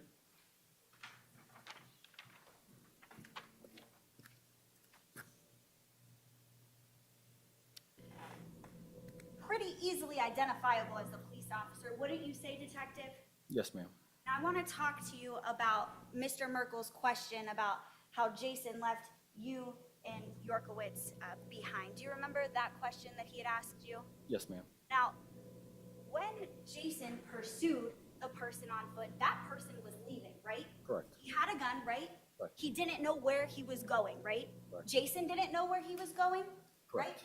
You didn't know where he was going, correct? Correct. He didn't have time. He had to go and pursue that person, correct? Correct. Because he was going toward a house, right? Yes. With a gun, correct? Correct. Mr. Merkel asked you about de-escalation tactics. Do you remember those questions, sir? Yes, ma'am. And I think you were saying that those de-escalation tactics were such that drop the gun, correct? Correct.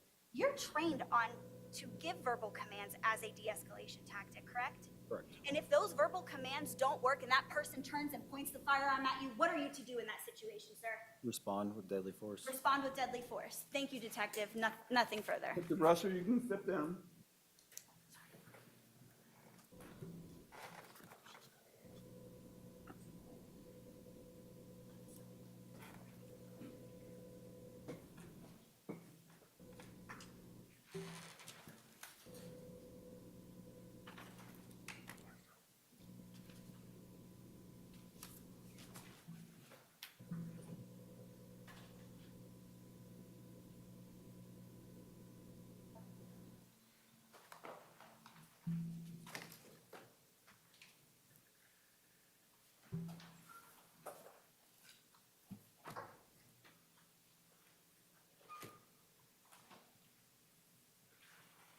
A little maze around here.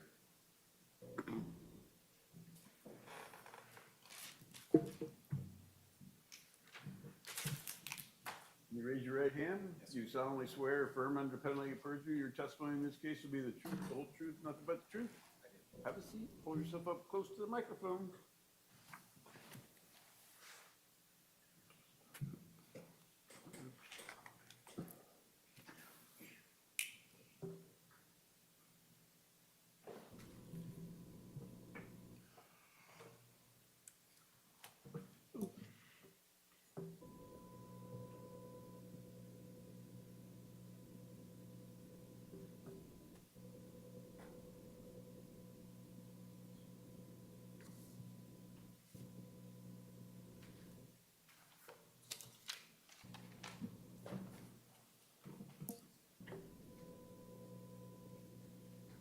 Sorry.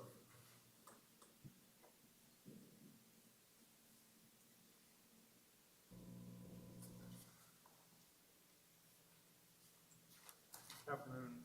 Afternoon, sir. Could you state your name for the ladies and gentlemen of the jury, please? My name is John Stanley. And Sergeant Stanley, where were you employed? I'm a retired Columbus Police Sergeant.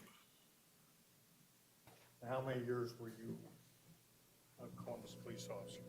A few months over 31 years. When did you retire? August of last year. During your time on the Columbus Police Force, well, I guess let's go to your last assignment, which was what? I was a sergeant in the crime scene search unit. Okay. Tell us what the crime scene search unit is. We were tasked or are tasked with investigating serious crimes against persons such as homicide or robberies or felonious assaults, serious scenes. How long were you a sergeant with the crime scene search unit? My last 9 years.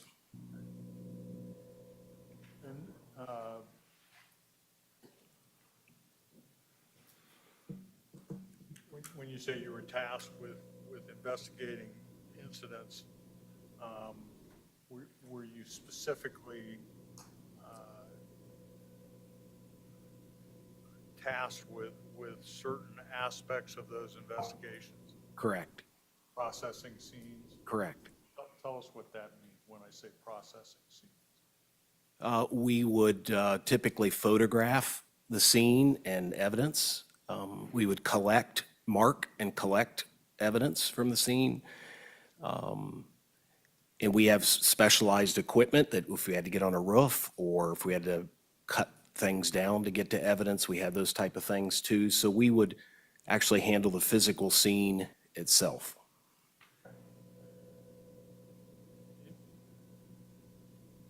On December 4th, 2020, were you a sergeant in the crime scene search unit? Yes, And were you called to a shooting scene at 3996 States Place on that date? I was. And who made the request for you to be there? I was notified by personnel in headquarters, the receptionist, I believe. And did you respond by yourself, or was there a team of detectives that responded? I initially responded myself, and subsequently my team that was on duty that day came as well. And those people would be who, if you remember, if you recall? There were 3 on duty that time. Linda Gibson was one, Sonny Williams, and John Ball were their names. And of those 3, are any of them?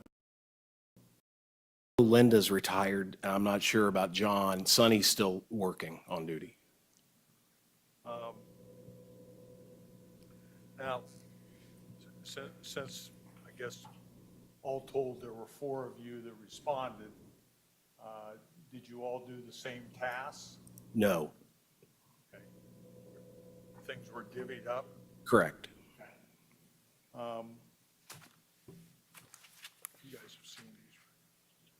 You've seen them?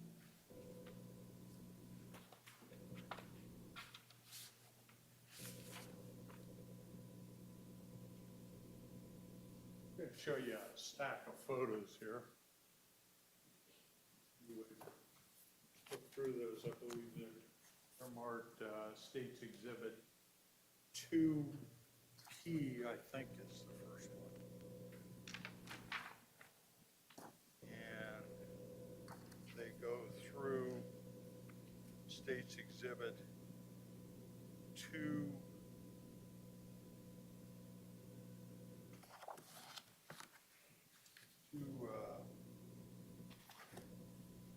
It's the last one.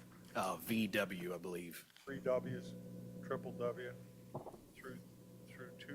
That's, triple W. actually, my last one's 2, V as in Victor, 3 of those, VVV. Okay. Your Honor, there's no need for the detective to look at all of them. Mr. Merkel could publish them whenever he wants. Are these a portion of the photographs that were taken of the scene that day? Yes, sir.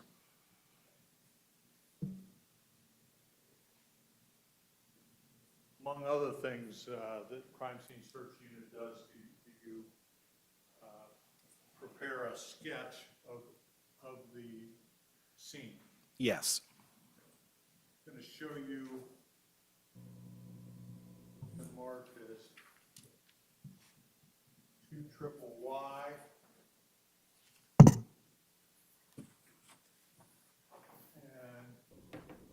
2 triple X. Recognize those? I do. What are those? They're blown up parts of the scene from that day on December 4th, 2020, and it has my notations on there when I was at your office, and we noted photograph locations and what things were photographed. And Those are the red marks on there? correct. And explain to the jury how you marked those. Looking at the photo, Linda Gibson, Detective Gibson, took the photos that day. But I know from looking at the photos, what direction the photos were taken at and of where she was approximately standing. And I marked said photo with arrows. And if it was a down shot, I drew a circle to note that there was no particular direction, it was just down. And 2XX is pretty much the exterior of the residence, is that correct? Yes, Okay. And then 2YYY is the kitchen and the living room area of the residence, is that right? yes.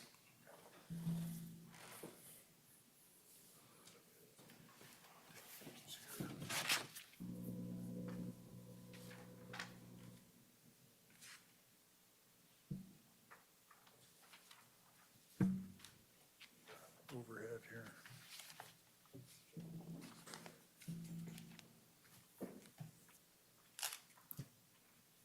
I'm not gonna go through all of these, but let's go through several of them.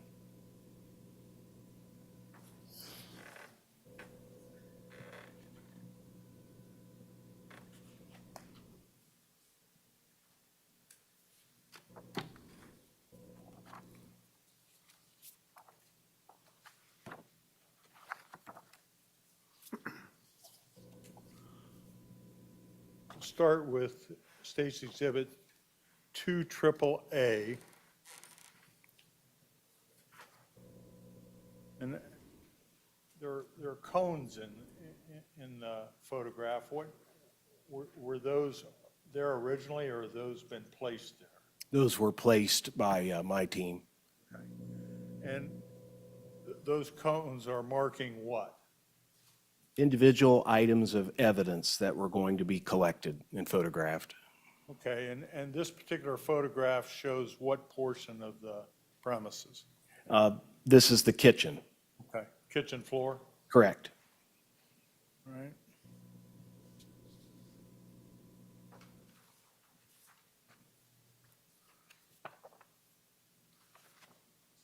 I'm going to show you what's been marked as State's Exhibit 2CCC.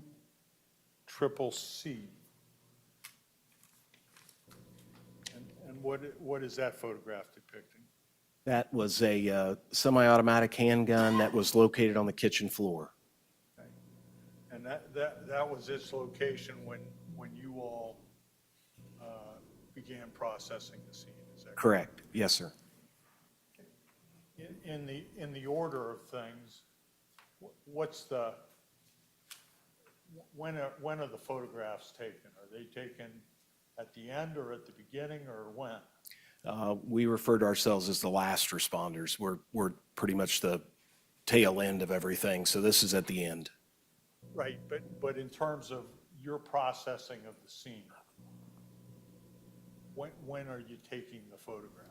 The photographs are, basically the order is that we would meet with the scene lead detective, find out what is evidence, what needs collected and marked, and those cones would be placed down at that time, noted of what the item is, and then photographs would follow.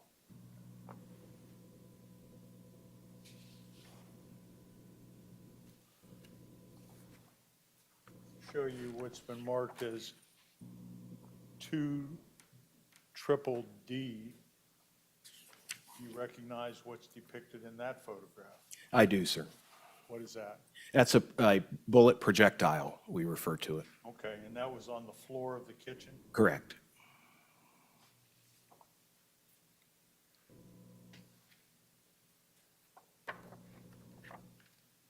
Photograph 2EEE.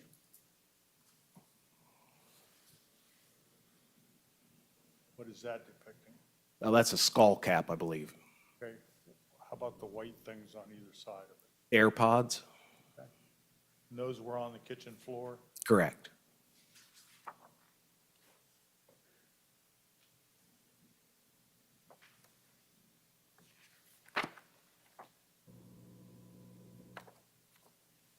Show you what's been marked as 2 triple G. What's that photograph depicting? That represents a projectile that we removed from inside the microwave. Okay, that's the damage to the microwave, Correct. and you were able to take a projectile out of that? I wasn't, my team did. Well, Yes, sir. Somebody from your team.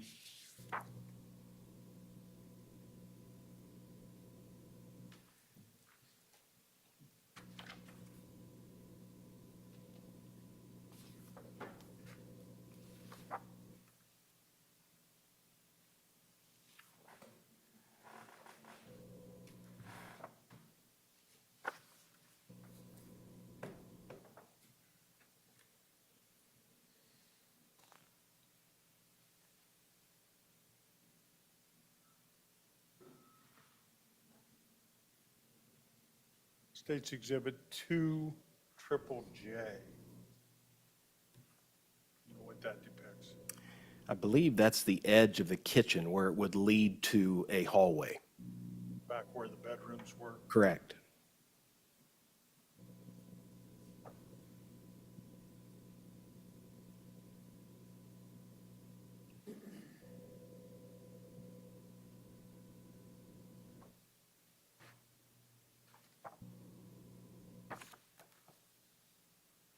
State's Exhibit 2 triple L. What is that depicting? That's the living room area. Okay.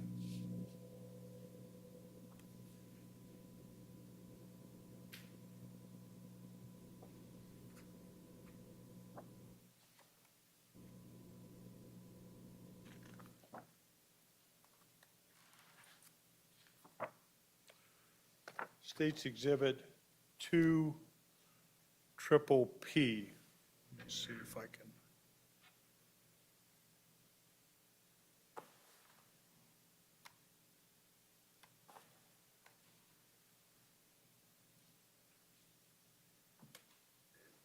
You recognize what that depicts?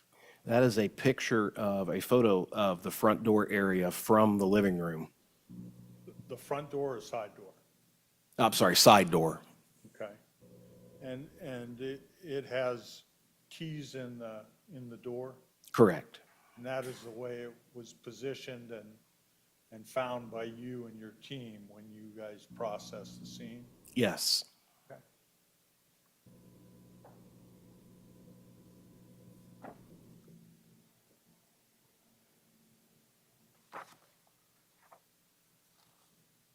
Show you what's been marked as 2 triple Q.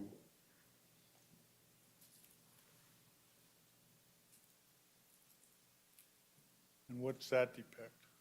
That's a wall above the sink. Okay. And are there defects in the wall? There were.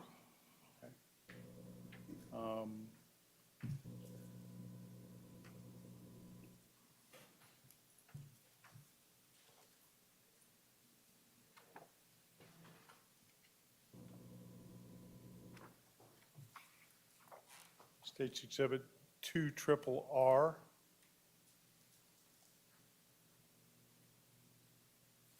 That is notes, holes or damage done to, the middle picture is, that's how I referred to it on that wall. It was labeled apples and had more than one apple, and that was just a close-up view of that position. What's this right here? That appeared to be a bullet strike hole.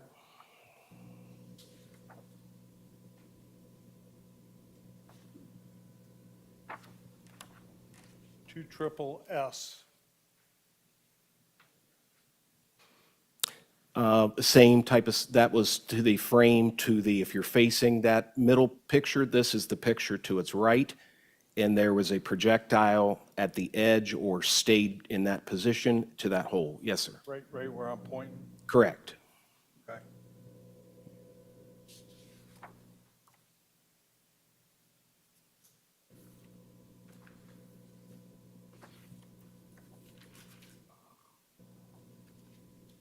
Two triple T.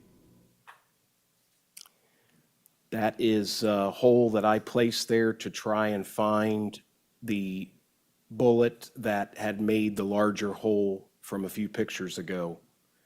We removed those two pictures, and that was an attempt at locating the bullet that had went inside that wall. Okay, so you actually removed that absent piece of drywall there. Correct. Were you successful in finding a bullet? We were not. And tell us about that. I believe you consulted with the scene detective. I did. I was hoping, or initially thinking, that bullet could be right on the other side of that portion, and it would become apparent. And when it didn't, there's a gap between the outside wall or that far wall, and I would have had to remove an extensive portion or take down the cabinets themselves because it appeared it had fallen down due to gravity or lodged in a far wall. So I consulted with Detective Mounts on I didn't want to cause a terrible amount of damage with the family having to come back in there. And he stated, let's just leave it at this point.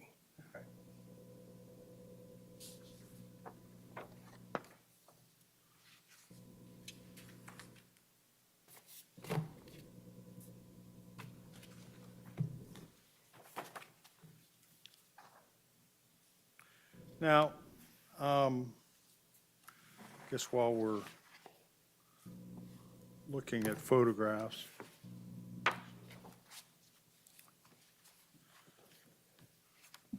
move you to, I think this was several days later, but I want to show you a stack of photographs that are marked 5J through 5DD. Ask you if you recognize those photographs. I do. What are those? Several days later, I don't have that particular report in front of me, but the lead detective, Hughes, contacted me and asked if I would remove clothing items that I believe were Mr. Goodson's and take photographs of them at our lab. Okay.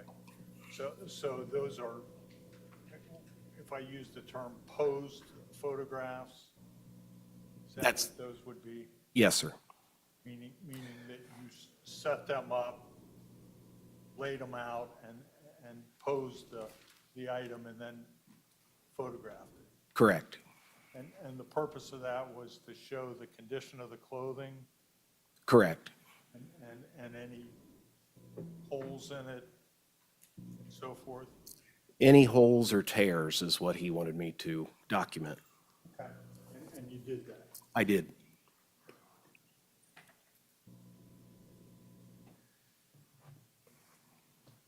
Now, on December 4th, while still at the scene, were you asked to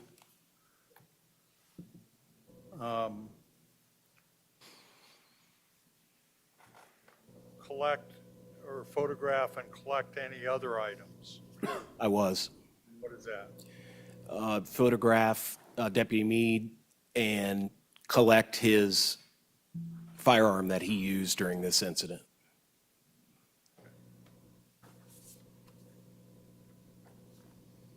Angie, what's been marked as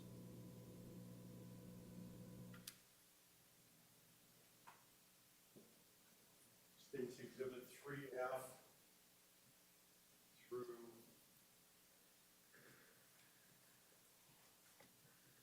3F. Could you look at those photographs and tell us if you recognize what those are? These are photographs of Deputy Meade, front and back, of how he was, what he was wearing, and how he presented himself that day, and of his firearm that was used during this incident, and of the ammunition that was collected.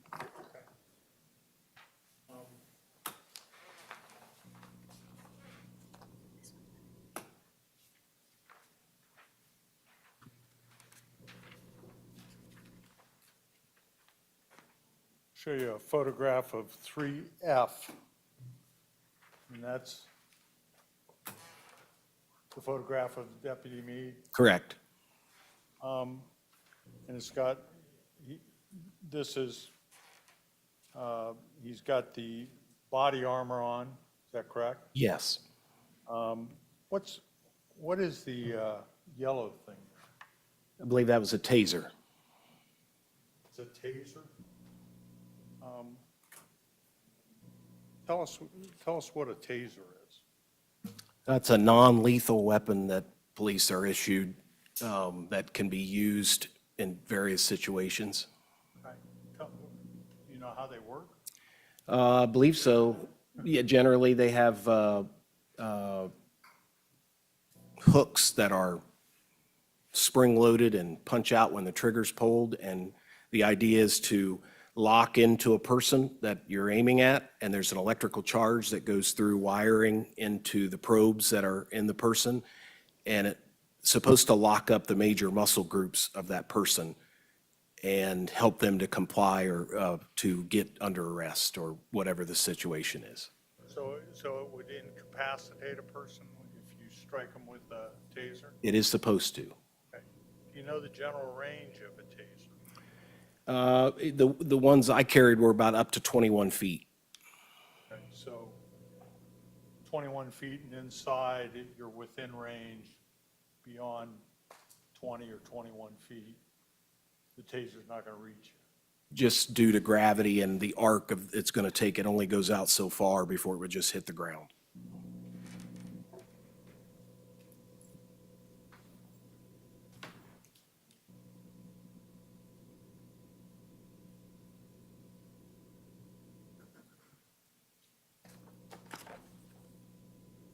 Your Honor, may we approach?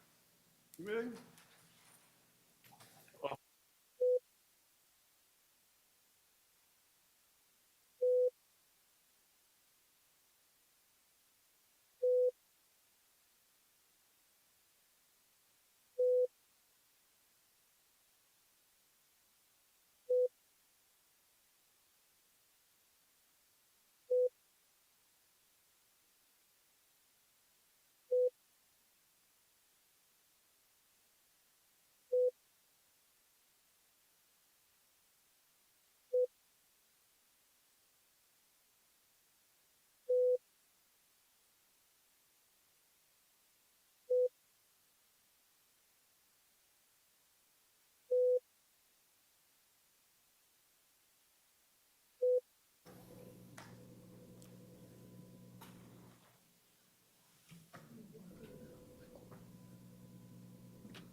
Stanley.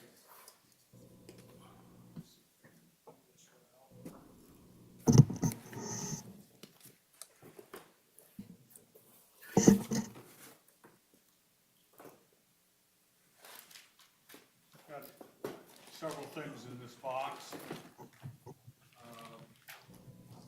First being cheat sheet.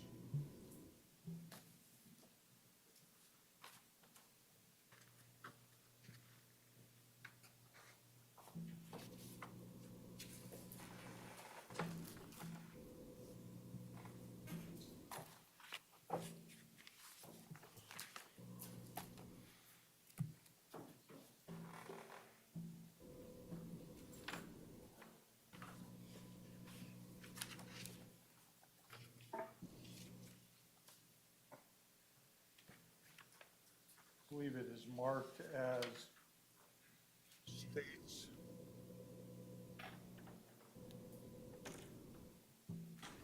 Exhibit 3A, which would be the rifle. You could examine that.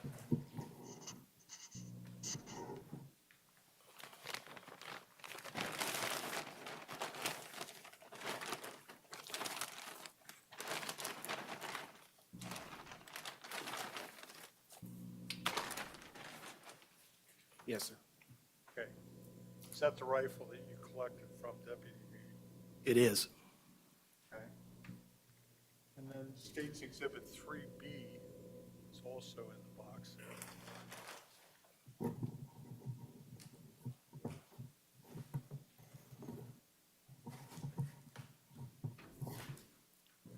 What would that be, sir, on your cheat sheet? What would that be? It would be the magazine. Okay.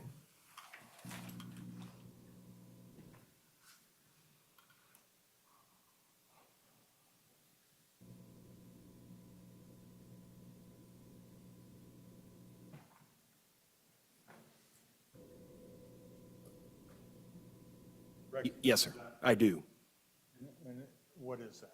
That's the magazine that belongs in this weapon that I removed from it. Okay, was that magazine loaded at the time? It had one round missing, so it was 29. I say missing, it wasn't completely loaded. Okay.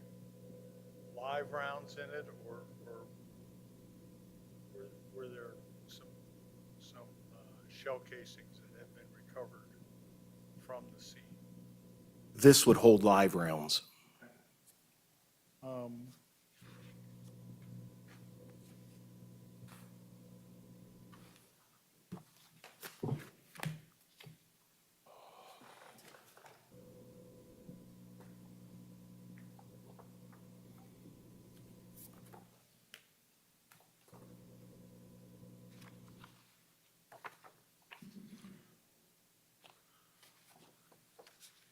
I'd like you to look at, We need the screen down. well, well, that'd help.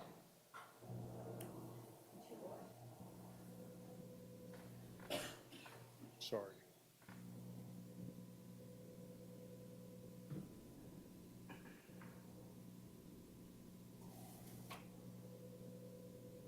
This is State's Exhibit 2H. You recognize what those cones are marking? Yes, What are they marking? they marked 6 spent casings. Okay. And the photograph documents their location, those were subsequently collected? Yes, Now, when you collected the weapon, did you do a bullet count at that time? yes. Okay. How many bullets do you recall counting, or actually they're going in there?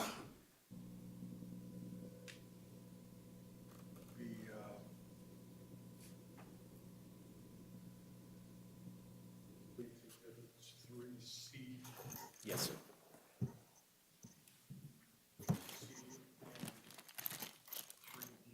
Mhm.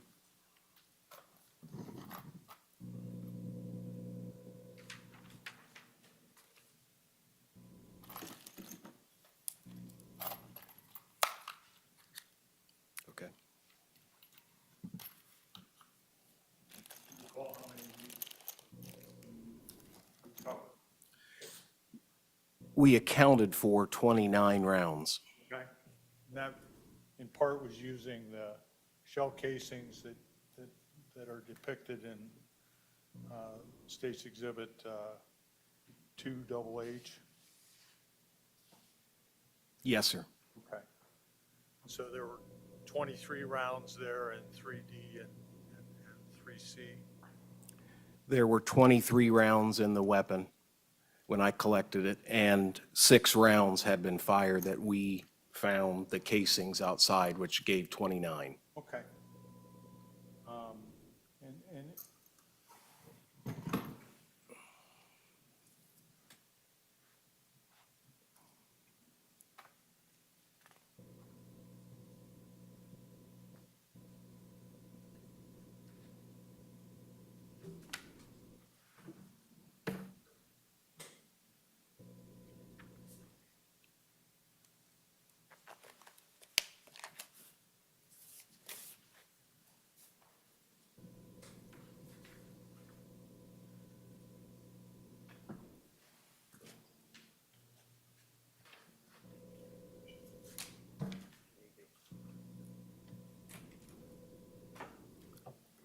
Sergeant, all of the items that you testified to and that were collected that day, photographs, were these items collected in the normal procedure of crime scene search unit as in processing a scene? Yes. When you collected the firearm, do you fill out a form documenting that? Correct. I'm going to show you what's been marked as State's Exhibit 3E. You recognize that? I do. And what is that? That's a recovered firearm form. And tell us what information is contained on there. The date and time I recovered it, from who I recovered it from, the description of the weapon, how many cartridges were in the weapon, and their lineup in the magazine and chamber and so forth. Okay.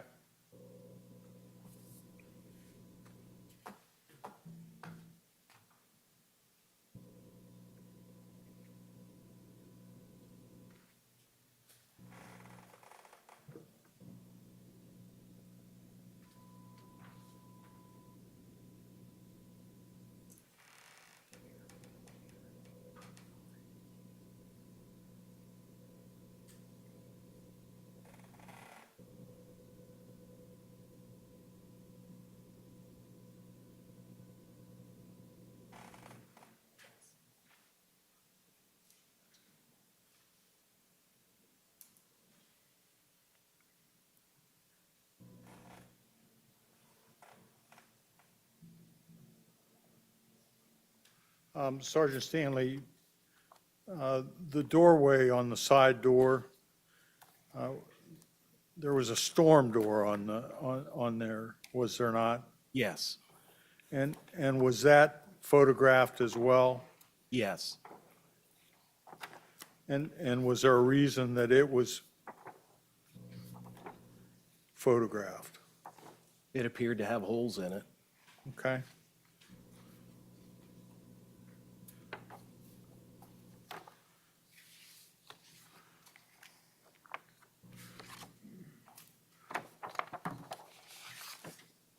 Show you what's been marked as upside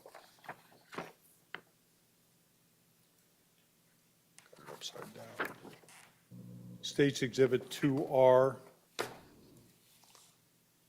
Is that the storm door? Yes, sir. And the holes that you're talking about? Yes, sir. Okay.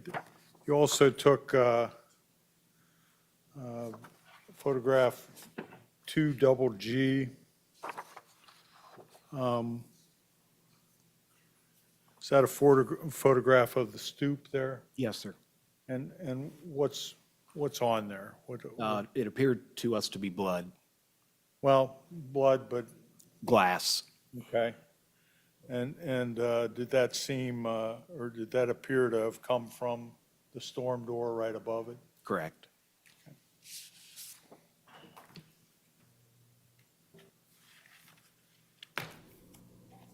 Sergeant, thank you. I don't believe excuse me.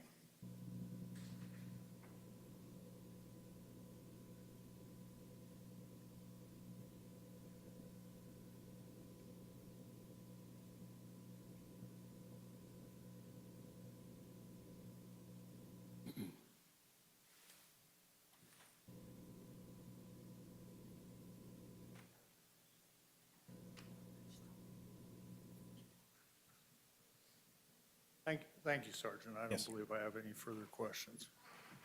Any cross-examination? Yes, Your Honor, procedurally. Andrew, grab the hand. Sure. Thank you. Just, I'll let him grab something out of it. Counsel will approach.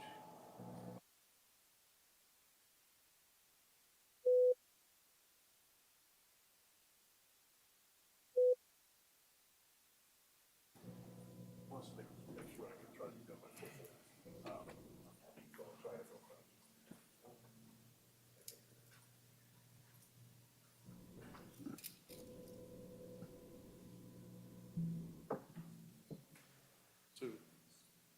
wants me to be done by 4:30, so I'm sorry in advance. We will be done at 4:30.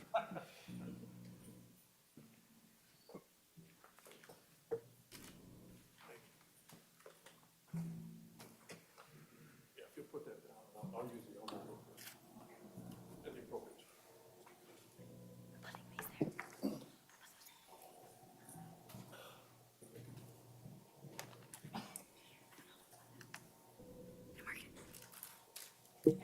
May I proceed, Your Honor? Good afternoon, Sergeant. Sir? We've known each other for quite some time. Yes. I'm jealous. You're done at 31 years. I'm still going. How was retirement? Eating too much, but it's good, thank you. Congratulations. Thank you, sir. Appreciate you. Now, this scene was a little bit different, and because it was a CERT scene, correct? Correct. And CERT, for ladies and gentlemen of the jury, means a critical incident response team, right? That's correct. And that's kind of the elite and the more senior type of detectives involved in any critical incident, correct? Yes. And you know in advance that you're going to be reviewed many different ways, and so you want the best people in there doing the best job, correct? Yes. And Detective Hughes was the CERT lead detective, right? Yes. And on the scene that day, you also have a scene detective, and that's was Detective Mounts, correct? Yes. He's in charge of you and your 3 other people, correct? Correct. He makes the determinations of what to do, where to go, things of that nature. We consult with him, yes. And so, ladies and gentlemen of the jury, get the time frame. You're there about 2-3 hours after this, correct? Roughly, yep. Okay. And you have no idea how the stuff was positioned at the time of the incident. You can only report as to what you see at that point in time. That's correct. Things have been pointed out, you guys put the cones down, you're trying to document that, right? Correct. Transient evidence can be moved, correct? Yes. And the scene, depending until it's contained, is subject to contamination, correct? Yes. By contamination, I mean something might have been moved accidentally, something might have been stepped on, things of that nature, right? Yes. And when you're photographing and getting some instructions from Detective Mounts, you don't know what's relevant to the case, you're just trying to do a thorough and complete job. Correct. Make sense? Yes. Okay. Now, on that day, Detective Talaferio was not at the scene, correct? Correct. She had nothing to do with gathering evidence on December 4th, right? Correct. And you had nothing to do with the car involved in the situation, correct? Correct. You didn't take any pictures, you didn't analyze it, you had nothing to do with the car at that aspect. Correct. Now, you can only photograph items when you get there, correct? Correct. All right. And Mr. Merkel talked about the door with the holes in it, correct? This is Defendant's Exhibit I, right? Yes. You have no idea how that door was positioned when the incident took place, correct? Correct. You have no idea if it's been moved, opened, shut 15, 20 times since then, right? Correct. Okay. And with regards to the glass, there was glass mainly in the threshold on the front porch, correct? Correct. And on the very inside of the house, correct? Yes. And you assume that that glass came from this picture, correct? Yes. It's Okay. upside down, but yes. And that's, I'm sorry, that's Defendant's J, correct? Correct. Okay, and then Defendant's K, that's the front stoop, right? Yes. Common sense and logic would dictate that the door had to be in some position to where the glass came down, right? Yes. You don't know how it came down or anything of that nature. Correct. Now, let's talk about the tasers for a second, okay? You mentioned tasers as being non-lethal, correct? Yes. Okay. Tasers don't go through a door, right? No. So if there's an object in between the person that the incident's with and the law enforcement officer outside, a taser is of no value, correct? Correct. And a taser, you mentioned a key term was non-lethal, right? Yes. So if a barrel of a gun's pointed at you as a law enforcement officer, you're not going for the taser, are you? No. You're going for your gun, correct? Yes. And you're trained, if you see that barrel pointed at you, that's a deadly threat, correct? Yes. Okay.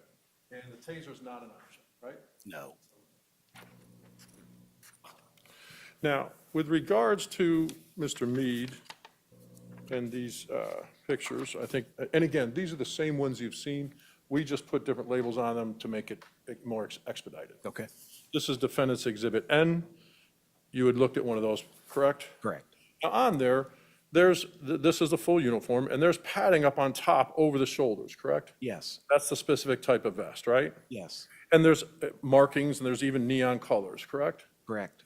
And from the back, same thing, correct? Yes, I apologize about that's Defendant's Exhibit O, but when it's in focus, readily identifiable and things of that nature, correct? yes. All right.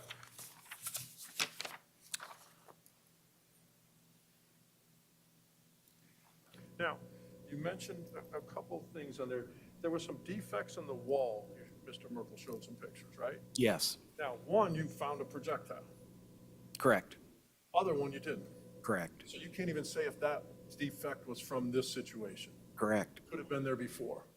correct. And there could have been other markings in areas, but you were directed to try to look at certain aspects. Yes. And that skull cap, you use the term skull cap. Explain to ladies and gentlemen of the jury what a skull cap is. I believe Sonny referred to it that day as a do-rag, but it's a tight fit around the top of someone's head. So the tight fit around the top of the head, you're not going to see an afro, correct? Correct. You're not going to see a big hair or a ponytail, right? No, Because the skull cap's tight on there, a do-rag, that's what Sonny called it. For Sonny, for the record, that's Sonny Williams. correct. He was working the scene as well. Yes, sir. Okay.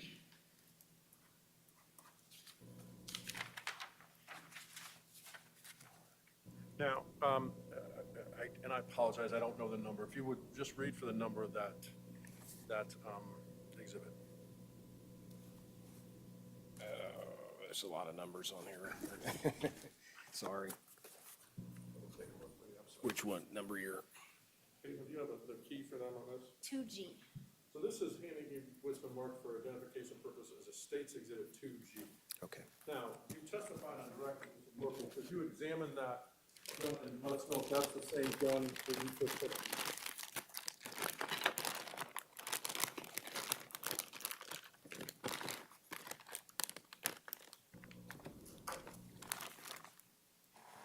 Yes, If you could hold that up for the ladies and gentlemen of the jury.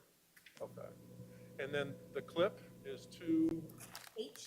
if you could pull that out.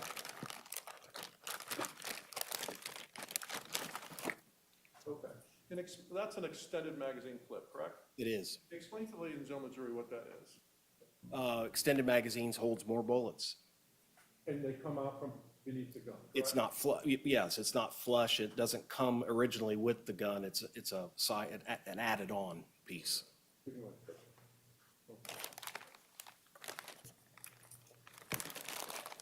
Now, you took pictures of that, right? Detective Gibson did. Yes, sir.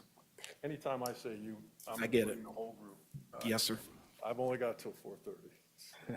I understand. So when you took, that had blood on it, right? Correct. And that, your understanding is it was then sent for DNA and swabs and stuff like that, correct? We swabbed it, but yeah, it was tested. Yes, sir. Then it goes to a lab and the results come back. Correct. Those are sent to lead detective Arquez. Correct. And there's a lot more photographs that were taken by your team at the scene. I mean, there's a tremendous amount, correct? 142, I believe. Yes, sir. All right. Now, when you went to, you had to have a conversation with my client about the ammunition in his service rifle, correct? Correct. And let me start back. I apologize. What weapon did you carry? What service handgun did you carry when you were involved? That time we had a Smith & Wesson 40, or 9 millimeter, I'm sorry. And that's dictated from the chain of command, what you're supposed to be able to carry in that situation, right? Yes, sir. You have to qualify on that, right? Yes, And what you might have might be different than what patrol has, correct? it is. Okay. And what patrol has versus what you have versus what the CPD SWAT team, there's going to be different service weapons, correct? Correct. So a service rifle may be on the SWAT team, correct? Correct. Okay. And again, those people have to qualify and certify with that before they're able to carry that. Yes. Individuals don't make the decisions of what to carry, correct? No, sir. It's dictated by the need and the necessity for each different division. Yes. Undercover officers might use a tiny, tiny gun, correct? Because they don't want anybody to feel it or have it, correct? Correct. When they're undercover. Okay. Now, you had to have a conversation with my client And tell the ladies and gentlemen of the jury, when something is fired, what normally the casing, how's it ejected? To the right, there's an ejection port that it'll just shoot to the right. So if I'm pointing this way, and the casing would go to the right. Correct. Now, on Jason's service thing, there was a deflector, right? There was. And a deflector, because he's left-handed, correct? I'm not sure. Did you ask him if he was left-handed? I can't recall whether I did or not. The deflector moves it to the right as well, correct? Correct. Okay. And with the deflector, it maybe goes shorter, farther, but it's supposed to go to the right. Correct. Now, December, you don't know the wind out there, stuff like that, but those things, depending on the type of ammunition, there's lighter shell casings, correct? Correct. Versus heavier shell casings, right? Yes, sir. All of that could be transient, but for the general part, that picture that you showed, they were all in the same area, correct? Yes, sir. Logic would dictate that the person was outside the fence who shot that because everything went to the right. I agree with that. If inside the fence, it would have never made it over the fence. I believe so. Yes, sir. Thank you. And then there was a count with regards to the clip for Mr. Meade's service rifle held 30, correct? It did. Okay. You had 6 shell casings, but you only had 23 left, right? Correct. You're missing one, right? Correct. You went to Mr. Meade, and without telling him those things, you asked, how many does he normally start with? There was a conversation. Yeah, I can't remember the exact words I used, but there was a conversation I had with him concerning that. But you didn't tell him, hey, we have 6 shell casings, I only have 23. You asked him, how many do you normally start with, and what did he tell you? Correct. 29. So that made sense. It does. He didn't know why you're asking it, right? Correct. Okay, now, when someone fires a semi-automatic firearm like you were issued, you have to pull the trigger each time for one shot, right? That's true. And you're also aware fully automatic, you only have to pull the trigger once and multiple projectiles will come out. Yes. A burst. Yes. You don't know how many are coming out depending on how long you pull the trigger. That's correct. The shorter you pull the trigger, a few come out, but it will empty. If you hold the trigger the entire time, all 29 would empty. That's true. Okay. And you're trained in your use of force stuff, Sergeant, that you shoot at a deadly threat until the threat is stopped. Yes. Okay, all right.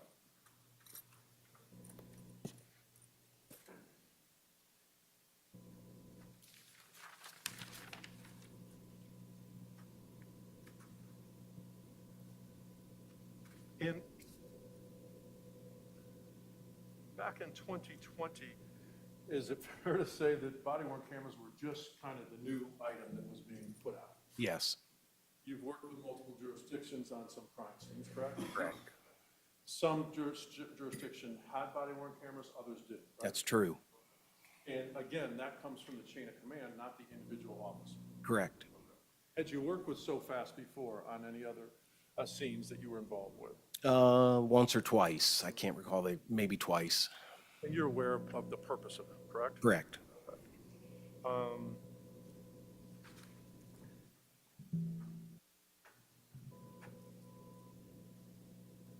If someone, based on your training, Sergeant, has a gun and they're facing away from you, they still can be a threat, correct? That's correct. Why so, Sergeant? If they're armed, they can still shoot. And if the gun comes back at you, do you have time to determine if the safety's on? No. Do you have time to determine if the gun's operable? No. Do you have time to tase them? No. Okay. What are you trained to do in that situation, Sergeant?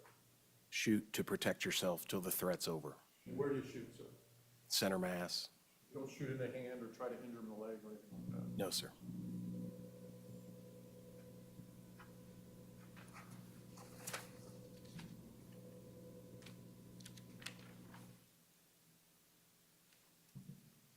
May I have a moment, Your Honor? Okay.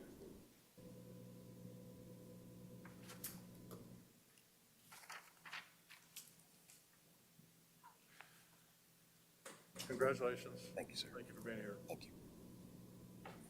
Any redirect?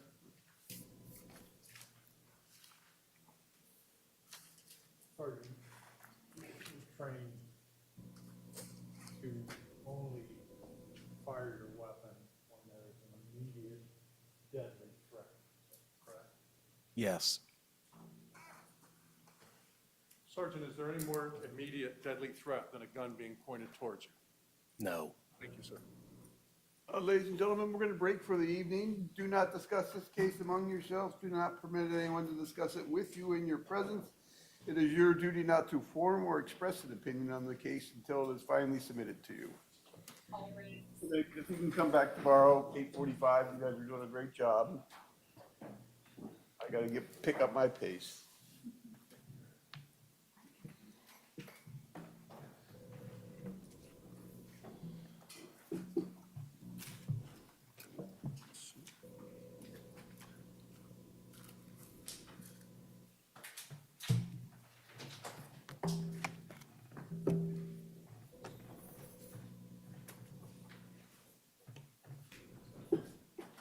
Put all that stuff away. Yes, sir. I don't know. What's the lineup for tomorrow? Everyone gonna have a seat. Guess what the lineup is? Okay. More crime scene searching, but I think we'll probably need to add some more to it. All right, see you tomorrow at 9. What's that?